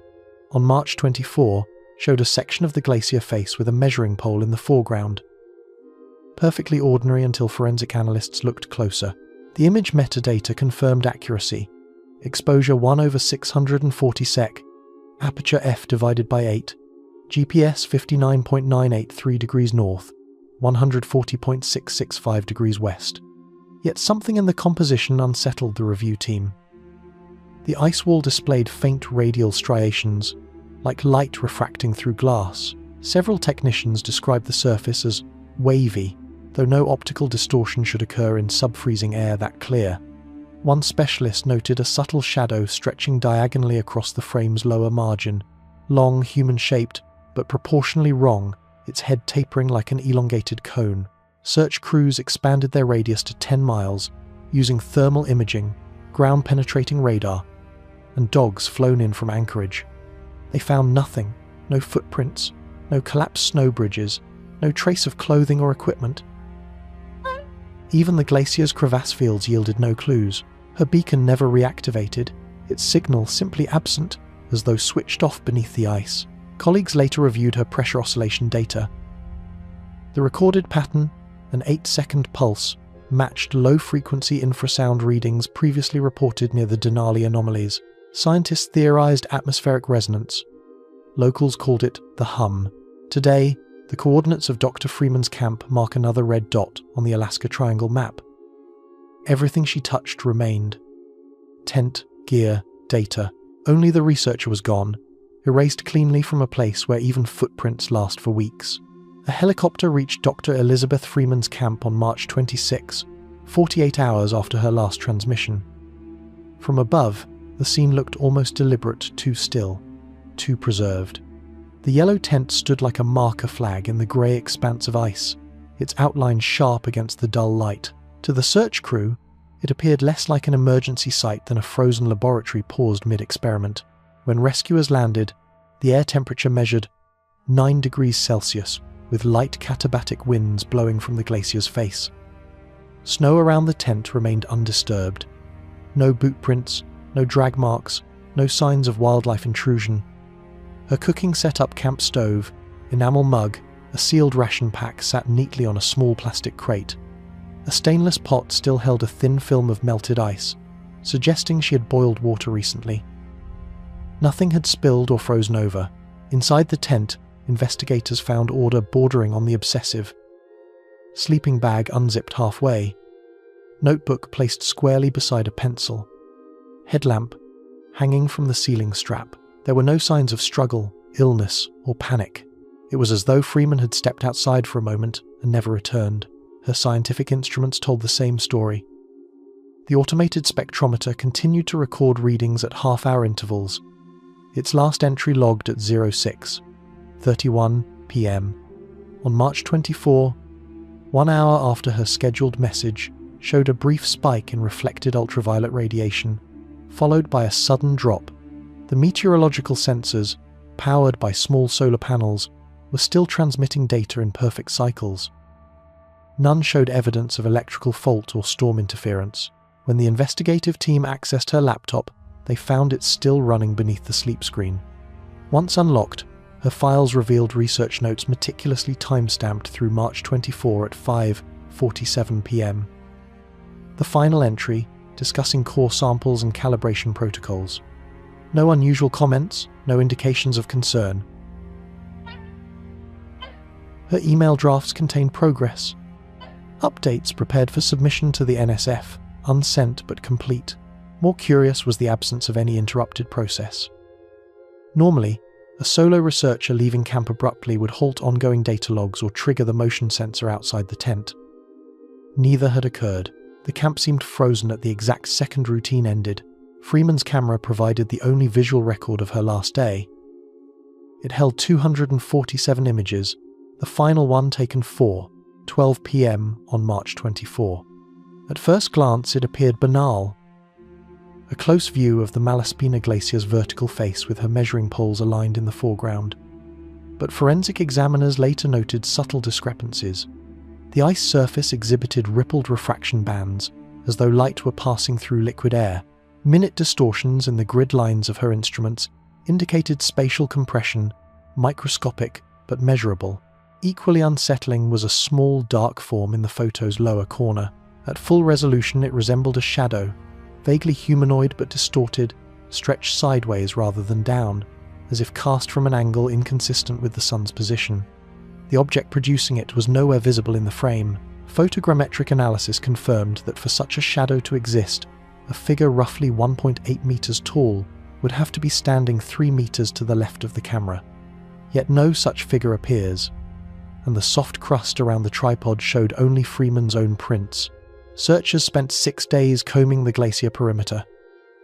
Dogs picked up no scent beyond a few yards from camp. Thermal drones recorded only cold uniform terrain. No avalanche scars, no open crevasses within half a mile.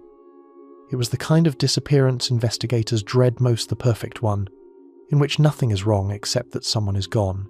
When the site was finally evacuated, officials packed her equipment for return to the university. The tent was left standing at her family's request, a small yellow memorial on the empty ice.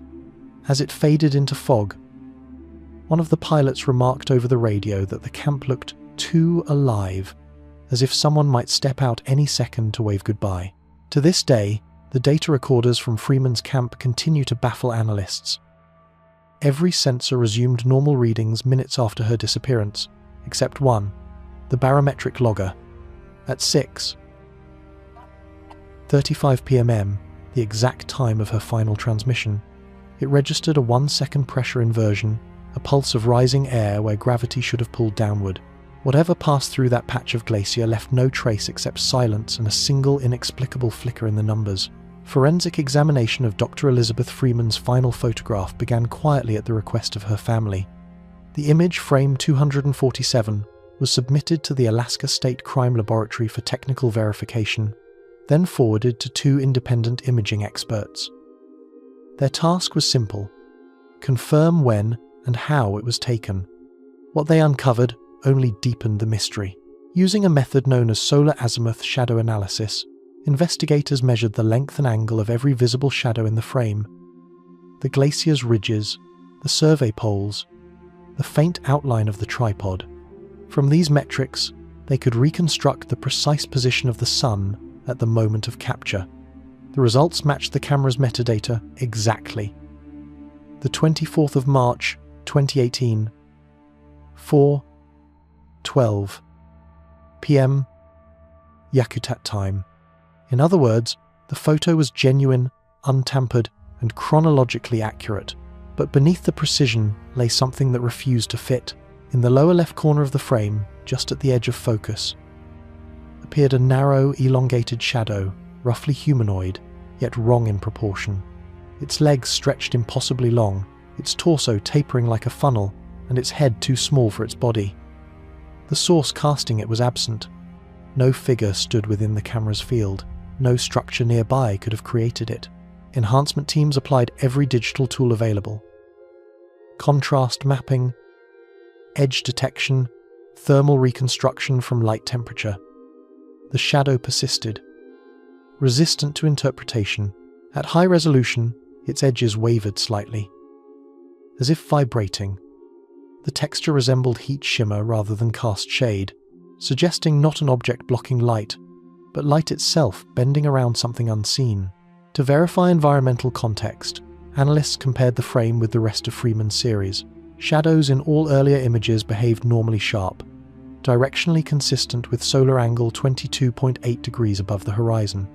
Only frame 247 deviated, exhibiting a secondary gradient at 14 degrees, as though 2 suns had existed simultaneously for a fraction of a second.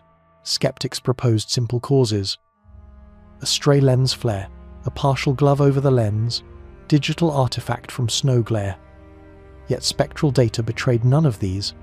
The anomalous area contained a distinct ultraviolet excess, similar to readings captured in the Denali time-lapse 2 years earlier. When the 2 events were plotted geographically, Yakutat and Denali aligned along a north-northeast vector passing through Mount Hayes, the same axis linked to previous electromagnetic disturbances within the triangle. Theories multiplied.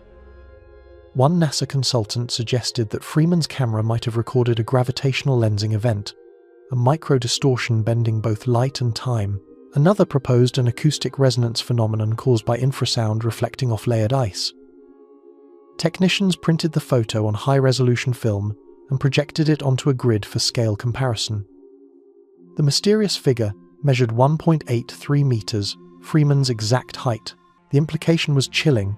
The unidentifiable shadow might be hers, but if so, why did it face away from the light source, opposite the direction her own shadow should fall? Further scrutiny revealed a final anomaly. Embedded in the image's digital noise, barely perceptible without frequency analysis, was a repeating interference pattern at 8 Hz, the same 8-second pressure pulse recorded on her instruments hours before she vanished. Analysts concluded the camera had not merely captured visible light, but had somehow encoded the vibration itself, a visual imprint of the oscillation that preceded her disappearance. When the report was delivered to Freeman's University, reviewers found no evidence of hoax or manipulation. The file remains archived under the heading Image 247 divided by Yakutat Event. In lectures, investigators cite it as a reminder of scientific humility, a perfect photograph containing something that should not exist. What cast that impossible shadow remains unknown. Some say it was a trick of light, others the echo of a moment folding back upon itself. But among those who study the Alaska Triangle, one idea endures: that Freeman's final act as a scientist was to document the instant before she stepped beyond measurable time. As we reach the end of this journey through the Alaska Triangle, the weight of its unanswered mysteries feels heavier than any theory can bear. For decades, scientists, rescuers, and families have traced the same map, a landscape of ice, silence, and absence. The statistics alone are staggering. More than 16,000 people recorded missing since consistent tracking began, and many times that number before official records existed. But numbers fail to convey the depth of what's missing. Every dot on that map represents a person whose story simply stopped. Search and rescue teams still deploy into the vast emptiness each year. They find camps intact, engines still warm, radio signals abruptly severed, footprints that end mid-stride. Sometimes there are partial traces, discarded gloves, broken branches, a half-buried camera, but never the people themselves. The wilderness explains some of it. Hypothermia, disorientation, hidden crevasses. Alaska is merciless even to experts. Yet so many cases defy the logic of terrain and weather. People vanish in calm conditions, in daylight, sometimes in full view of companions. Science has measured part of the puzzle. Magnetic anomalies across central Alaska are real and charted. They interfere with compasses, radios, and aircraft navigation. Glaciologists have recorded unexplained pressure oscillations beneath the ice, low-frequency pulses repeating at perfect intervals. Atmospheric scientists speak of sudden ultraviolet bursts, invisible to the naked eye but captured by instruments. Each discipline explains a fragment. None can assemble the whole. Skeptics insist the triangle is nothing mystical, just statistics and danger multiplied by scale. But those who have worked search operations, those who have stood beside untouched campsites and felt the stillness, rarely leave unconvinced. The phenomenon does not shout, it whispers, patient and precise. It leaves no violence, no trace, only subtraction. Perhaps what operates here is natural but undiscovered magnetism, gravity, or resonance behaving in ways our instruments barely register. Or perhaps it is something that exists in the thin seam between perception and physics, where the human sense of time and place can no longer anchor itself. Every investigator who enters this topic eventually confronts the same realization. The Alaska Triangle is less a location than a condition. It expands and contracts across maps, pulling people not toward destruction, but toward absence, an erasure that resists explanation. Families still wait, decades later, for answers that technology cannot yet give, and so the map grows, one missing marker at a time, tracing an invisible architecture of silence stretching from the Gulf of Alaska to the Arctic coast. What began as isolated incidents has become a cartography of the unknown, a reminder that even in the age of satellites and sensors, there are still places where reality behaves like weather, shifting without warning. Something moves through Alaska that is not bound by our understanding of time or direction. Whether it is natural, cosmic, or something older than both, we do not know. We only know that people keep disappearing into it, and nothing ever comes back unchanged.